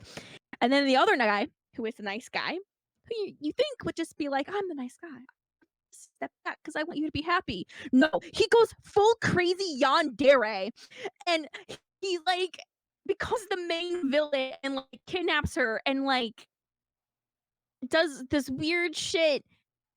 And I'm like, then the worst part is like she doesn't like put her foot down to it. And I'm like, why are you just letting him do this shit? I'm gonna need When you to send me this manga. Yeah, I think this one might be one that you like. I'm like recommending, like saying I don't like this. I'm realizing that this is probably something that you might like, and I realize that. But it is, God, he's just absolutely, uh, I don't know. It was just to me, I just nothing. Like when I finally thought I was going to like this series completely ruined any chance of me enjoying it, and I just was watching it. I'm like, I've already invested so much time reading this piece of trash. I need to finish it because I'm just like, I at this point, I just need to know what happens. I don't care if it's good or bad because nothing can make this good. So I have finished it. Um, it is. I love, I love collecting Soja Beat manga, but this is again another series that I'm like, I really don't want to get. I really don't want to buy. Um, I was also very upset when I learned that it did get licensed in the United States too. I was also like, "Are you serious? Yeah, I can get a This?" physical copy. Yeah, I can get physical copies, and I'm pretty sure they are reprinting them too, which makes me upset. Makes me upsetty spaghetti. I just, oh God, I can I like a reenactment of that, like me finding out it has like seeing it on the shelf for the first time and getting like bitch slapped was just like a oh no, fuck, they didn't. No, no, no, no, no. Pull it out, look at it, be like, no, no, no, no, shaking, throwing it back on the shelf, going like, no, no, no, no, no, no, no, they didn't. No, no, no, no, no, this is a bad dream. Wake me up, wake me up, wake me up. This is bad. No, no, I was, God, I, I never want to read this ever again. Um, Poor Sumi Kitamura, more like die, bitch. Like, you should have just died on the streets. You would have been better off. I'm sorry. Oh my Like, god. you would have been better off. I didn't think this was Just gonna be the episode where I get anime recommendations from Shio, but this is the episode where I get anime recommendations or manga recommendations. I just I can't because I'm just it was everything set up to be everything I like, and it just became one of the things I hated the most. I mean, granted, I will still click on anything that says arranged marriage, enemies Oh, to lovers kind of trope, but not this one, not anymore. fair. Nope, that was I just no. Just writing that No. one down real quick. Yeah, I just sent you the Annie list listing, Let's go. and the thing is because when I was reading it under like the Japanese name. Mm-hmm. So when I didn't it never hit me that it got licensed in the United States because I didn't know it because it went by an English name. I Right. didn't know it by an English name, so that's where I was just not ready for it. And I was just like, "What do you mean?" Because I saw like the name on the list and I was like, "Oh, okay, a new Sojo manga thing I can buy. I want to buy it." And then I saw what it was, and I just no, I can't do this. No, why? I just the betrayal I felt. Okay, I have nothing more to say other than just this. I'm surprised after reading this that I didn't just quit reading anime and manga altogether. But I mean, but go ahead. my next one almost made me quit anime. Oh, So you say oh like you don't know which one is coming because this is the only one that this is the only anime I've dropped because I legitimately hated it, not because it just wasn't my thing. Everything else my drop list is just because, like, okay, this is not my thing. This is like a parody anime. This is something that's just like not my type of humor. Oh. We're talking Oshi no Ko. Yes. Okay. Yeah. Okay. All Yeah. right. Yeah. Okay. Like, this is the. I How did you not see this coming? um because I forgot about Oshinoko. I wish I could forget about Oshi no Ko. I'm so glad it's not on my timeline any fucking more. I'm so glad people have stopped fucking talking about it Oh, everywhere because I can oh tell my you. I can god. explain why, and I can Oh, I explain. know why. Trust me. I know why. And I'm Oh, I'm not. so It's happy about it. Anyway. well. I mean, it's incorrect as to why, but it's. Go ahead. Continue. We'll see. So Oshinoko, I suffered through 2 episodes. And mind you, normally suffering through 2 episodes should only be an hour. But nah, this bitch decided to make its first episode a movie length long, so I suffered through 2 fucking hours of this bullshit just because I decided I was gonna listen to people who kept telling me I was wrong, which I'm starting to learn the trend of like listening to people saying, "Oh, you're being too harsh. You're judging it too quickly. You're being like biased." I'm never fucking biased. If I'm biased, I know I'm fucking biased. I know I was fucking biased when I vomited at the bullshit breastfeeding scene that did not need to happen in the show. That's my bias because I find that shit fucking disgusting. That is a personal problem with me. But considering I'm not the only one that finds that shit fucking weird that they put it in there, because everyone I've heard talk about the show that has only watched the anime, has never read the manga, has also said they thought the breastfeeding scene was fucking weird. That's not me being biased saying I thought it was fucking weird. It was my bias saying I fucking lost my lunch over it. But the reason that's fucking put in there was fucking weird. Anyways, my roller coaster of watching this fucking show is honestly, I would have been better off if I would have stopped watching when I threw up. I really would have, because we're introduced to this probably the cringiest main character in a show I've seen in a long time. Like, he's on par with isekai protagonist for me. He's just being fucking weird in this hospital room, doing cringy shit that I would expect Subaru to do in fucking ReZero. Like, no fucking surprise there, I guess. That's what everyone wants to relate to in the anime world these days. He doesn't really do anything ever to redeem himself in my eyes. In like the 2 hours I have watched of this show, he's just fucking annoying and cringy in everything he says and does for the most part. His friend, even like they keep making a joke early on about like, oh, what if I get reborn to be the child of my idol? Let me go kill myself now so I can be reborn as the child of a celebrity. Like, they make that joke at least twice. And I'm like, why? Why is this joke being made? We know this is gonna happen. It's in the fucking synopsis. We already know, well, this is why people avoided it in the first place, because they're like, oh, that's fucking weird, a 30-year-old becoming born as a baby. Like, we know. You don't have to throw it in our fucking face the entire time. So he's introduced to the idol that he's being fucking cringy over, because she's now pregnant and he's gonna be the person to deliver her babies. Cue bad writing number 2, where they decide, hey, we're gonna have her manager ask, are you sure you want to go through with this birthing right now? Well, this bitch has a fucking watermelon sitting on. Like, I think it's a little too late for her to be considering whether she actually wants to give birth or not. She's literally about to burst. Like, she gives birth within, what, the first 20 minutes of this anime? Yeah. Cue bad writing number 3.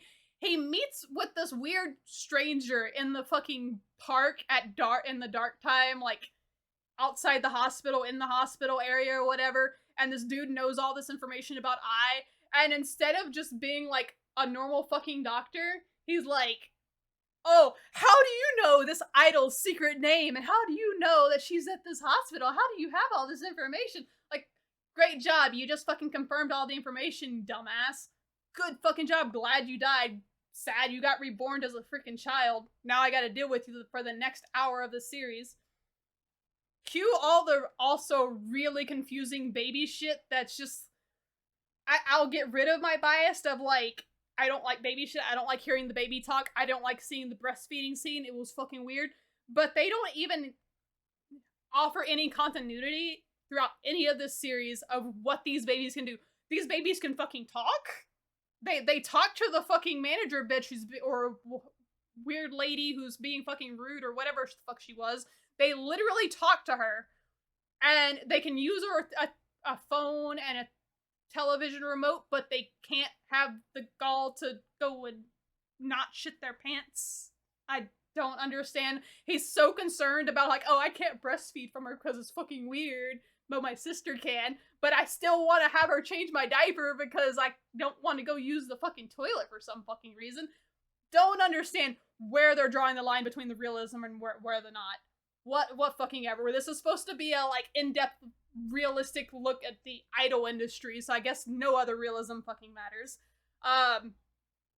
Cue your introduction to their mom, the great, amazing Ai that we're supposed to love, doesn't even give a shit about her kids enough to remember their own names, even though she color codes their outfits. She literally named them after colors and then put them in outfits that are the same colors as their names, and then she still can't remember their fucking names. We literally give no reason to actually give a shit about her or the main character or the little sister, and it's really never brought up why these two know that they've been reincarnated and stuff, but they don't really talk about who they are in 15 fucking years until apparently it got brought up in the manga recently or something, and one of them finally figured it out or something. But like, you would think that would be a conversation that would happen. It would actually be an interesting plot point that would be brought up that would probably add more to the story. Cue when this bitch fucking dies where I fucking cheer because I was so happy she was fucking dead, and it made it worse that I watched to her death because my friend told me you need to watch to it because then once you see what she says when she dies, it makes so much sense why she is the way she is to her kids. I'm like, yeah, it makes so much fucking sense why she's such a shitty fucking mom because she still can't remember her children's fucking name, but she remembered this one dude who she shook his hand once. Good fucking job. I care so much for this revenge plot for why this bitch died. I give so much shits about the revenge plot of this cringy ass little child who wants to get revenge over his mom, who was a shitty fucking mom, who he just idolizes her because she was his fucking Oshi when he was a creepy 30-year-old in a hospital room. Yeah, I totally want to watch the series, guys. This is great writing. You're going places. It's gonna be amazing. Keep going, guys. You should watch episode 2 because they're not kids and you'll stop being biased against watch season 2, episode 2. Oh, I'm 15 years old. My body's finally caught up to my mental age. Bitch, you were fucking 30. Since when does a 15-year-old have the mental capacity of a fucking 30-year-old? Guess what? He's 15 in a 15-year-old body and he's still fucking cringe. I hated every fucking moment of it. I have dropped this series 3 fucking times now, and I hate it more and more each time. Every time someone says, go watch more, you're being too harsh, I watch more of it and I find more reasons to hate it. I find more bad writing. I find the character more and more unbearable. It is not me being biased. It is because, hi, I actually watch things for just the characters 90% of the time. If you see anything with the 3 anime that I have hated, is because none of the characters are fucking enjoyable. None of the characters are fucking good. They're all just either bland, there's nothing there, or they're annoying as fuck. Why would I find this good? Cool. It gives you an in-depth look of the idol industry. They could have done that with good characters. They could have done that with better writing. They could have done that with some continuity. They could have done that any other fucking way other than this, and I would have enjoyed it. The only good props I will give it is that its ending song is done by Queen Bee. And that's it. Queen Bees. Let's go, sail. Yep. And then that's not even the fucking song everyone talks about because everyone just wants to talk about the fucking opening. It's okay. I like the ending more too. That is probably the only thing I agree with you about on this. But I also understand that you weren't 'Cause I recommended this before it came out to you because I was like, "I really like Mhm. it." But I realized when I realized I was like, "Ah, there's a really high chance you probably might not like it, but I still think it's worth giving it a shot." When I told you to give it a shot, though, I didn't realize that the first episode was going to be an hour and a half. I honestly 'Cause this was think before, it would have um fixed a lot oh, of things for me if it wasn't an hour and a half because they made mhm, her death so obvious with them making it like even with because there had to be a reason why they made it an hour and a half long because I didn't know she was going to die until well I until I started watching the series like I you thought I already knew that but I didn't know that initially so I thought oh, like oh I didn't think you knew that, that was I purposely made sure you didn't know that. oh, well, last time I talked to you, you were like, "Oh yeah, I thought you already knew that." Well, the first time I dropped it at least. But yeah, like I thought I Oh, didn't oh, know initially that she was gonna die.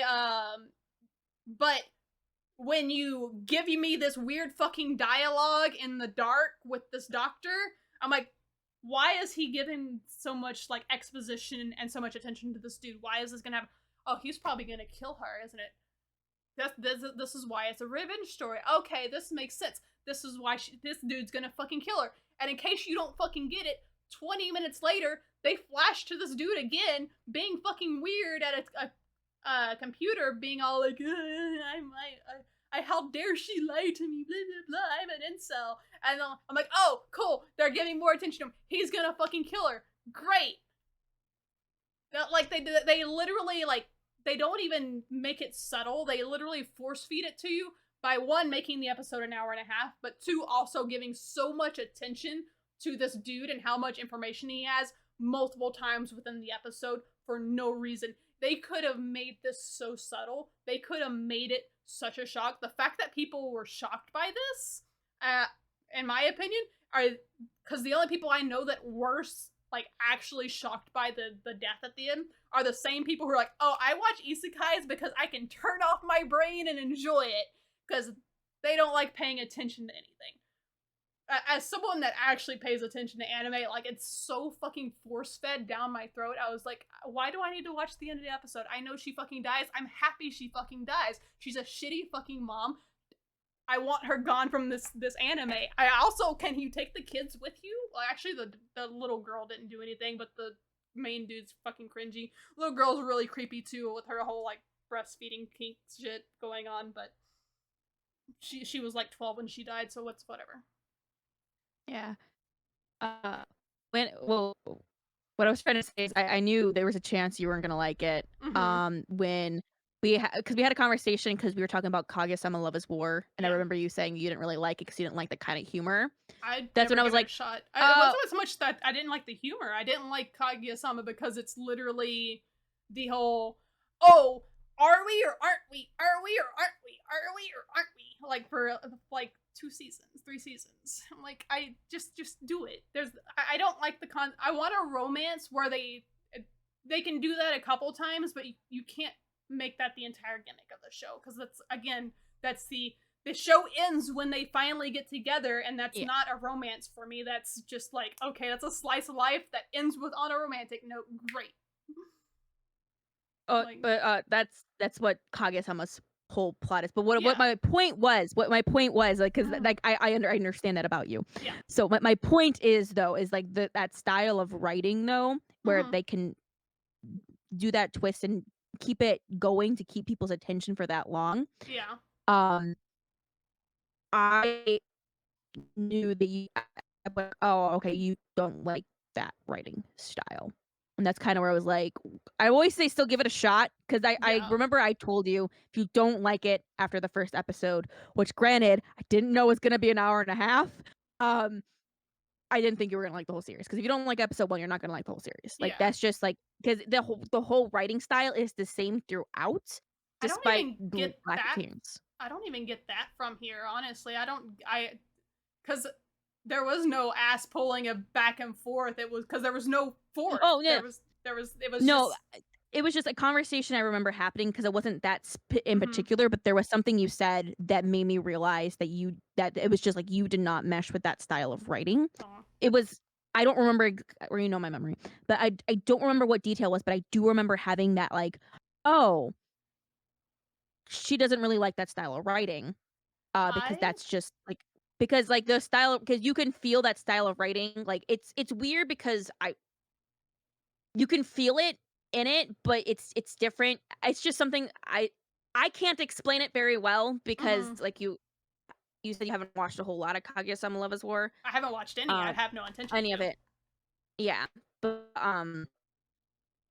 just from what you said, I was like, "Oh, it's that style." Well, And see, I was like, "If that's not something that's appealing to you, then I didn't think Oshi no Ko would be." the only thing I remember when you recommended Oshinoko to me, uh, I don't remember you ever linking it to Kaguya-sama because when you recommended it to me, Oh, I no, didn't even know what Kaguya-sama was. My biggest turnoff was like, oh, it's idol stuff. I don't give a shit about idol stuff. And you're like, oh, it's not really idol stuff. And I'm like, it. And then you described it to me. I'm like, it sounds like idol stuff. And I'm like, and compared to other idol anime, yeah, not but it's still greatly. idol stuff that I don't really care about. No, Um, because the but only connection is the same asked if you were familiar with the writing style yeah, but of I was like that. Kaguya-sama. I don't remember ever like bringing up like Kaguya-sama then because I didn't even know what N Kaguya-sama was until like a few months ago. no, I definitely asked, because that they're the writer, so I was like, "Oh, it's the because I said I definitely know I mentioned at one point that it was the writer Kaguya-sama and the artist of Scum Swish. Mm. The only reason I know I brought it up because I bring it up every single time I You talk about this show to someone who doesn't know brought it, so up I know I brought it up. Scum's Wish, but you didn't I bring wouldn't up. have brought up I wouldn't have brought up one without the other because there's linked. So I would have if I brought up Scum's Wish, I would have brought up the other one. I'm looking at the conversation right now. Well, we also had this conversation on voice chat, not just in text. I don't remember having the conversation in voice chat, but okay. Oh, yeah, we've had this conversation in voice chat The only quite a time I lot. remember having conversation in voice chat was after I'd already watched Oshinoko. No, I brought it up, but it was like it was before Oshi no Ko blew up, before you watched it, and it was yeah. Oh, it was definitely a while Okay, back. I'll take your word for it. But yeah, I don't know. I don't see it being anywhere similar to uh Kaguya-sama or Scum Swish because I enjoyed Scum Yeah, Swish. Scum Swish was fucking yeah. amazing. I With had greatly enjoyed that show. The yeah, fact but that this is the they're not same involved in fucking any of the writing though. They're not involved in yeah. any of the writing. But like Um, Kaguya-sama, like the again, like I don't have a problem with. I would imagine I would probably enjoy Kaguya-sama so much more than I would enjoy this. The only reason I just don't want to watch Kaguya-sama is because it seems like something that is you only want to watch it for the romance, but it just ass pulls the entire romance in front of you on the entire time, and it's just like, hey, you want the romance? We're not gonna give it to you yet. Like, and this doesn't put anything in front of me. This is just like cringy characters you don't give a shit about, but cool idol culture stuff. That is like unless it's dangling idol culture stuff I don't understand in front of you, and you're like, hey, you're gonna learn something about idol culture. Nah, we're not gonna tell you it now. Here, oh, but idol culture stuff. Nah, we're not gonna tell you. Like unless it's that. And this might be just me misunderstanding what you mean about similar writing, because that is what I perceive Kaguya-sama writing to be. Is just like the tease of like, hey, you want romance? Nah. You want romance? Nah. no, Because this doesn't have anything pulling no, for yeah, it. yeah. Or That's the part where it doesn't have the same. No, what I mean is like so they tend to include a lot of pulp culture references even in Kaguya-sama, and they bring in things that are going on in the oh, real I don't mind world. that. Yeah, so that's what they do, but I don't remember what you said, but you said something and that like was like, "Oh, if you didn't like that particular thing, then you probably are just overall I it's mean, not going to be for you." the only thing I don't like about Kaguya-sama is just the fact that it doesn't do the romance part that I want. That's literally the only reason I don't want to watch Kaguya-sama. Is just like, okay, I know I'm not gonna get the romance until the last episode, and I will watch it once if the romance ever actually fucking happens, and I might sit down and watch it. But it's just like my only problem with Kaguya-sama is it's literally just the same thing I just dislike of where hey, it's a romance anime, but there's no romance until the last fucking episode, and that's the entire gimmick. And I'm like, I don't like that. That's my only problem with Kaguya-sama. I don't have anything else because I haven't watched it. I don't have any other problems with it. Okay, I thought you said you maybe watched a few clips. Like I Mm-mm. swear you said you watched a few clips or something, but there No, I don't remember. I only Like it was such a long ago conversation that we had, but I just remember you saying something, and I was like, oh, you probably don't like I the writing only style then. recently learned that the Chica dance was from Kaguya-sama, like right before Anime Expo. I didn't even know Chica was a Kaguya-sama character. Oh That's how wow. little I know about Kaguya-sama. It's like I said, like all I knew was the premise, and I was just like, that's just doesn't interest me because it's literally just dangling romance in front of me without giving me the romance I want. So Yeah. that's why I'm confused. Like you That's why you're confusing yeah. me because I definitely remember that happened like very clearly because that it's tied back to other conversations we've had. That's what confuses me. Like you're so like you're so convinced that conversation happened. I'm like, how can that conversation happen if I don't even. Because you're the only person I've talked to who doesn't like Kaoshinoko. So that's why I know it was with you, because you're the only person I've talked to who doesn't like it. So I'm But like, like, that's why I know I had the conversation with you. but then that would have been a recent conversation, not a long one. No, because I remember before that there was a chance you wouldn't like it before that, and you're the only person I've had that thought with.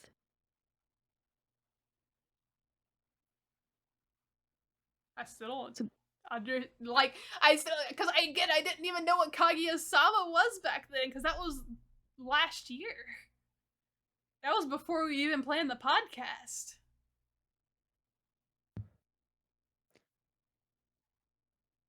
it's definitely because I've mentioned I mentioned Oshi no Ko to you a few times, quite a few times, even before we started the podcast. I know.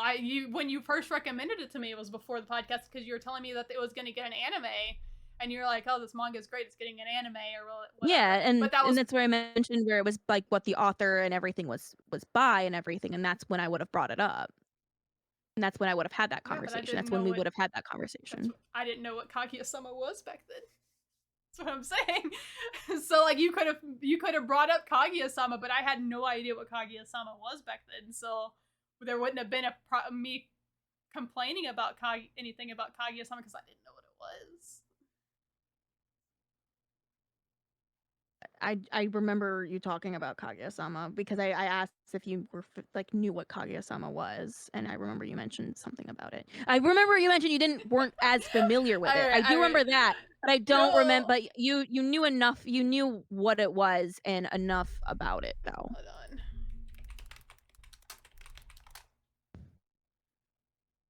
on. When did season 2 come out?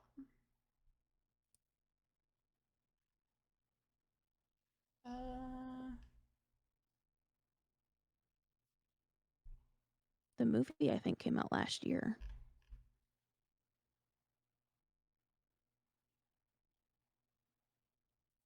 Oh, there's 3 seasons. No, wait. Yeah, it's 3 seasons and a movie.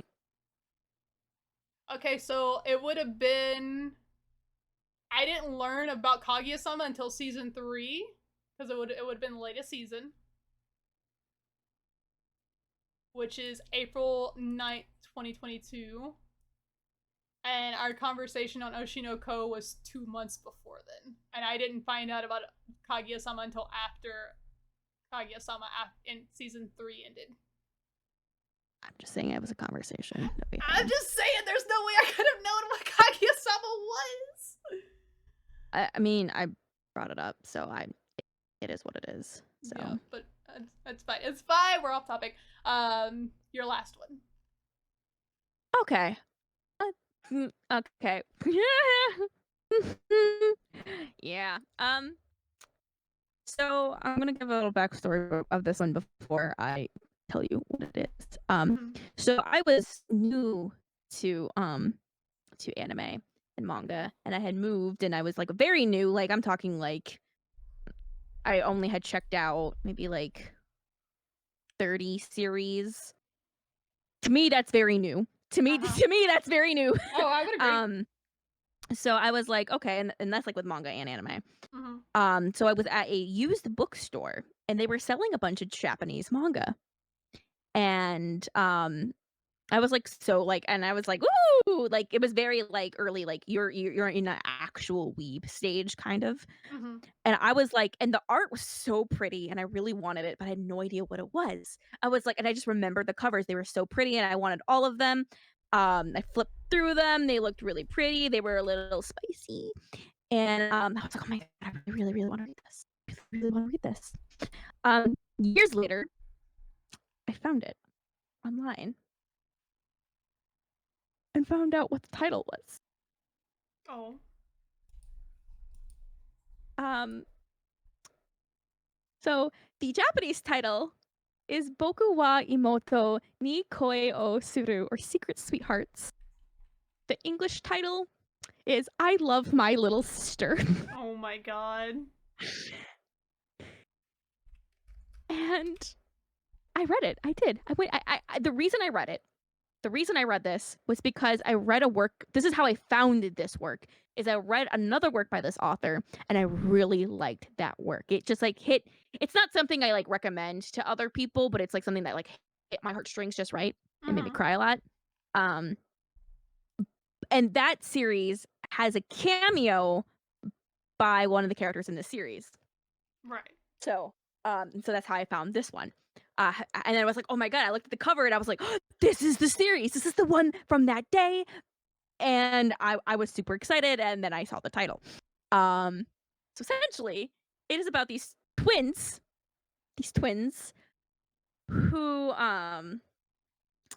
they like, they grew up together, and they're really, really super duper close. And eventually, the older brother twin, ends up, like, distancing himself, and the younger twin's like, "Oh, no. He must hate me." Um But the truth is he fell in love with his younger twin sister, and he is distancing himself because he's like, "This is wrong." And when he finally comes to fruition that, that's when she finds out that's what he's feeling, she's just like, "Yeah, it's a little weird, but I don't wanna lose you, so let's go ahead and date Oh god. and be together." And that was the whole thing. It was them trying to hide the fact that they were dating from everyone around them, but actually dating and getting over, like, their own, like, things, and and then, there was, like, a subplot where it's like, "Oh, no, but she's not really related to you," and then at the end, they're like, "Joke's on you! Yes, you are, you actually are twins," and Oh you're just my like, god. "That's not any other okay, they're still dating! They're still together!" Ah! And that's how it ends. Like they're together at the end, and they're twins, and like blood related twins. And I just sat there, and I'm like, what the fuck did I just read? Oh my What? god. I read all of it, and I just like went back, and there was an OVA for it, and I was like, the fuck? What do you mean there was an OVA for it? But I was curious because I liked the art style, so I was because read the other series, but in the same art style, and I was like, "Okay, well, how's the and the OVA sucked as well," and I was like, "How did this get an OVA? How how how is this just I don't get it. It's just what?"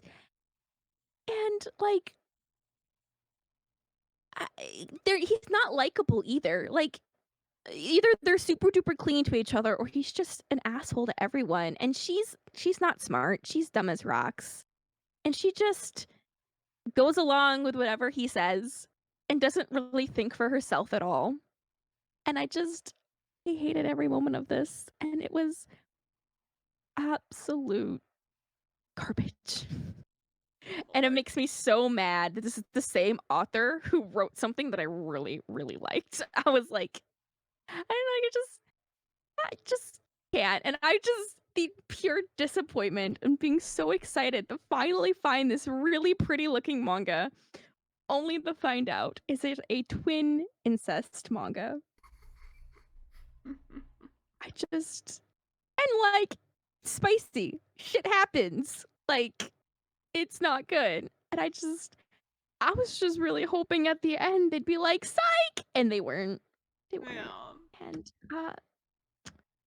it was not good. It was not good. Like, the entire time, I'm just like, "Wow, the other series was so good. Like, why is this not getting good? What's going on?" Like, I'm not feeling gripped emotionally like the other series that they do. What is going on? Um, and it's not good. It's not like even like messy. It's just oh yeah, and there's like DubCon. I forgot there's also DubCon in it too. I mean, I don't mind DubCon, so Yeah, but for people who do care, yeah. it's not DubCon. I forgot that I had DubCon because I was like too blinded by the fact that it was incest. Weak-willed individuals. Fine. Um, but this is the same person who wrote like the really popular because one of their series got like a million. Well, the series I really liked also got a drama adaptation, but she's really known for the work of like Kanojo wa Uso wo Aishi Sugiteru, or like I lied with a kiss or something like that, Mm-hmm. which is that one's about like the girl who really wants she looks like a mushroom, so they call her Mush. She really wants to get into singing, and she like has a band, and like she ends up getting in, but they keep like, and she ends up falling in love with this composer or whatever, Mm-hmm. and they end up having a thing like that. But that series like blew up. That was super duper popular. Yeah. They also wrote this, so I really like their art, so I have read a lot of their works. But this one was like if I can delete any work of fiction, it'd be this one. I just delete Fair. it, please. Um, I mean, aside from it being a little sister or twin sister thing, I don't have a problem with it. Granted, I've also watched sibling romances and not had a problem with it, so. I have too, but this one is like she just goes. She doesn't do any thinking for herself. She just like, yeah, no, you're my. I don't want to lose you, my twin brother. So yeah, I will go along with it. And like they put her, and she like goes through like all this like, oh, this is what's going on, and she's just like doesn't. She doesn't view him as a man still throughout all this. Like she still like is viewing him as her brother through all of this. It's it's not good. It's mm-mm. I hated this series. Well, I have a lot I of really recommendations to go through after this episode. send it to you then. That way you can see it. I like her other works. Her other works are also super messy, but I liked them a Yeah. lot more. But this one, no. If I ever get in a manga kick again, I know what to do. You ask me what manga I hate. Yes. I can probably come up with a few more that I don't like, and one of them I reread recently I because I guess I wanted should to ask finish it. what's rest on your list at some point and just be like, hey, Just so look what I have rated really low, and that's it. So fair. I mean, that involves me logging into Annie list though. it does. Well, you don't have to log in to view my list. I mean, I'd have to constantly ask you for it otherwise, because I have you friended on there, but I don't not logged in because I Yeah. get logged out regularly. I use it every day. Yeah, that's me with my anime list. Yeah, I think I just got sick of like that. There was like Annie List made some changes I just didn't like, and I Mm-hmm. just was like, so I migrated. So. Yeah, I a lot of people migrated because my anime list was down for like 3 months while they were changing a lot of stuff. They were And down for 3 months. yeah, there was a it was several years ago. They were down for 3 months, and a lot of other this was when Kitsu also got really big. Well, Kitsu was Hummingbird at the time, I think, so it's way back. And Annie List blew up because of that as well. So that's why those two like ended up taking off. But yeah, like I initially liked Hummingbird. When Hummingbird became Kitsu, I didn't like it as much because they made a lot of changes that made it more like Annulus, which I didn't like. And Annulus, have like one, I don't like their tagging system. I like the idea of tags, but a lot of their tags get misused. As like I said, they have Isekai tag on Cardcaptor Sakura as well as they have it on Edeka 7. Wait, they take Eureka 7 as an isekai? It's the movie that recaps it, Oh, but okay. it's I haven't seen the movie. but it's literally just a movie that recaps the series. It's not anything different. It's just like the basically the abridged version of Edeka 7 if you just wanted to watch the condensed version in like 2 hours. That's what it is, and it's tagged as isekai for some fucking reason. Cardcaptor Sakura, no reason to be tagged as an isekai. There has nothing to do with isekai or another world in Cardcaptor Sakura. She just has magic cards that exist in her world that is they're just there. Dragon Maid is also tagged as an isekai. I do not believe there's any other world nonsense going on in Dragon Maid. There are just dragons that are hot chicks that are maids for the writer. That's all it is. No other world thing. I don't understand. So like the tag system I already dislike, but I also dislike the rating system that they have implemented. The fact that you can switch between the two bothers me, but I still also just don't like a 1 to 100 scale, and I don't like a point system. So both of those are kind of bad because the human brain doesn't process 1 to 10 and 1 to 100 in the same capacity. So it's gonna skew your ratings on your site to begin with. Case in point, what's considered a bad grade? What would you consider a grade that is not good to have in school? An F. What's an F? A 50. No, in most schools Fs are 60s. I mean, 60s is like in a grading, like in a scale, but like in Yeah. a school setting, it's an F, but in ratings, it's usually 60. Yeah. Yeah. So like 50 should be average. Um, but for it, most people, especially in America, we grew up on the scale system. Most people would consider a bad grade a D to still be a bad grade. Like they're not gonna they consider it F to be failing, but D's and C's are generally considered not good. But they get degrees. They get degrees, but they are still considered not good. Like they're not bad, they're not failing, but they're not good. So that means you have to be above an 80 to be considered good. At best, you have to be above a 77, which is a C plus. So that is why Annulus scale is so fucking skewed, because their highest score or their average score is like 70s and 80s, which is really weird when Mal's average scores they're still high, but they're 70s to 60s. And it doesn't make much of a difference because the top 10 or the top 20 of My Anime List and Mal contain the same shows. They're just in a different order, but they contain the same shows, so it doesn't really fucking matter. But it's like it's there's just more reasons not to like Annulus, in my opinion. It's just like Mal's got everything. It's got the 1 to 5 or the 1 to 10, and it has the words on there, so people who don't understand numbers can continue to ignore the words. But yeah. I'm just laughing because everything you don't like about Annulus are literally the things I do not care about with Annulus. For me, I like looking at popularity and I like looking at ratings for things. And I understand Mal's rating. I know they're skewed because people don't know how to do ratings, but I understand how their rating system works. but I have to scale that higher for AniList. And that doesn't really make sense for me to have to convert that over in my head.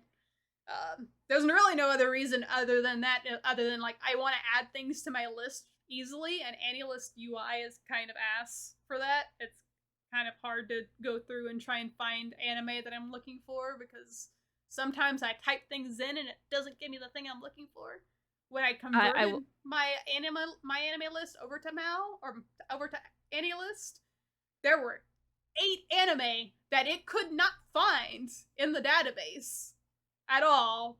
I kept trying to look it's for usually yeah, usually when that happens, just because I had the same thing happen, it usually means that they decided that instead of having them as separate listings, that they're grouping a No, certain listing. it wasn't even that. It was Okay. just because most of the ones they couldn't find were considered OVAs, and these were older series.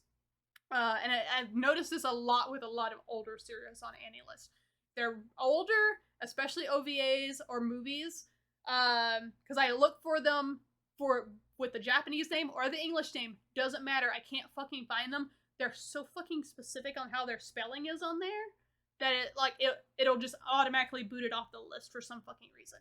But it's generally a lot of really older anime that it's just they don't transfer over well because they are so oddly specific with how they're worded, because they'll eventually change the wording on a lot of older titles if they get redistributed in America for some reason. Yeah. It also has that a lot for not safe for work. I will also say Yeah. that Oh my because god. there's a few series. I was so angry when I didn't know about the not safe for work thing, and I was trying to find a fucking manga on there because I was trying to add my manga onto Mal or not Mal onto AniList so I could kind of compare where my demographic was. Because the only thing I like about AniList is that you can kind of look at your majority groupings of like, okay, I like a lot of male protagonists, a lot of action, stuff like that, and I wanted to see where my manga stuff standed. So I was going in there and I was trying to find my mangas, and I couldn't fucking find them because they weren't coming up because I have it defaults with the NSFW thing triggered on there, I guess. And I had to go and try and figure out how to turn that off, and I had to look up a YouTube video to try and figure out how to turn off the NSFW filter because I couldn't figure out why there were like 6 mangas that didn't exist on AniList. I'm like, these aren't even niche or older mangas. These are just they're relatively popular series. They should be on here.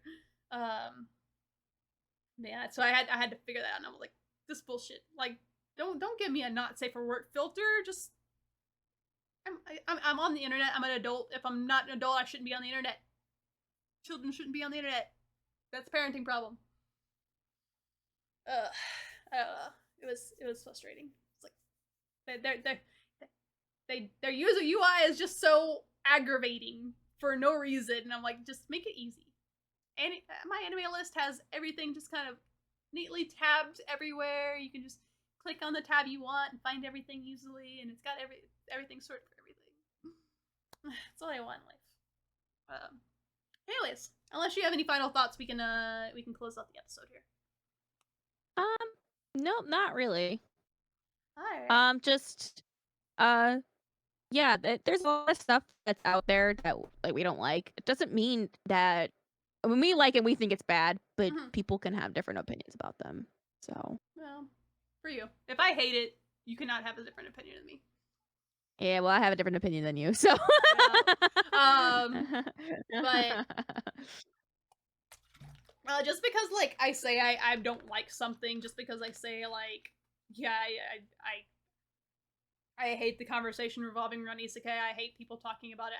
I don't want to watch it. Doesn't mean I hate it, because it takes a lot more for me to actually hate something. You have to visibly like make me hate something. Like there has to be a lot there for me to be like, this just shouldn't exist. So it's just really weird because I feel like most people just think I hate a lot of anime, and it's just like I'm just picky on them. I watch a lot. I just don't watch bullshit, I guess. Or I don't yeah, prioritize bullshit.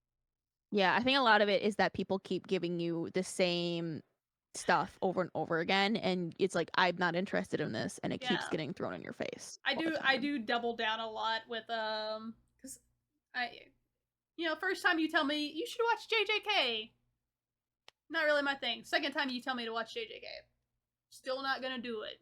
30th time you tell me to watch it, I'm probably going to tell you to shove it up your ass. Like Yeah. Mr. Sparkly Eyes wannabe Kakashi can go do whatever the fuck he wants with the finger swallowing dude. I don't really care what's going on in that series right now. But I respect why people like it, at least, kind of, sort of. I don't get it, but you do you. But if you like Darling in the Franxx and you have a tattoo of it, please don't talk to me ever again. Sorry, my dude.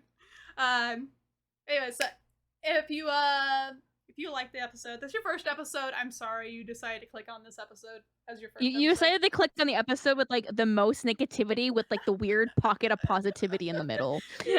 Like Um. Yeah. So if this is your first episode, go check out the rest of our episodes. They're not as angry. There are some angry episodes in there, but we're not always this hateful. No, I we just purposely picked out the ones that just really yeah. gah. We upload episodes here every other week. We upload on YouTube, Spotify, and Google Podcasts. Go ahead and give us a like, follow, subscription, whatever you want to do. Leave a comment. Tell us what you like. Tell us what you didn't like. Tell me if you have a 02 tattoo, and I'll block you. Check out our Twitter, RiceCon Podcast, where for any updates regarding our episodes or any bonus content we decide to give out. You can also follow us individually. I am Cyan Aniki on Twitter, as well as Cyan Kincaid on Twitch and YouTube, and Shio.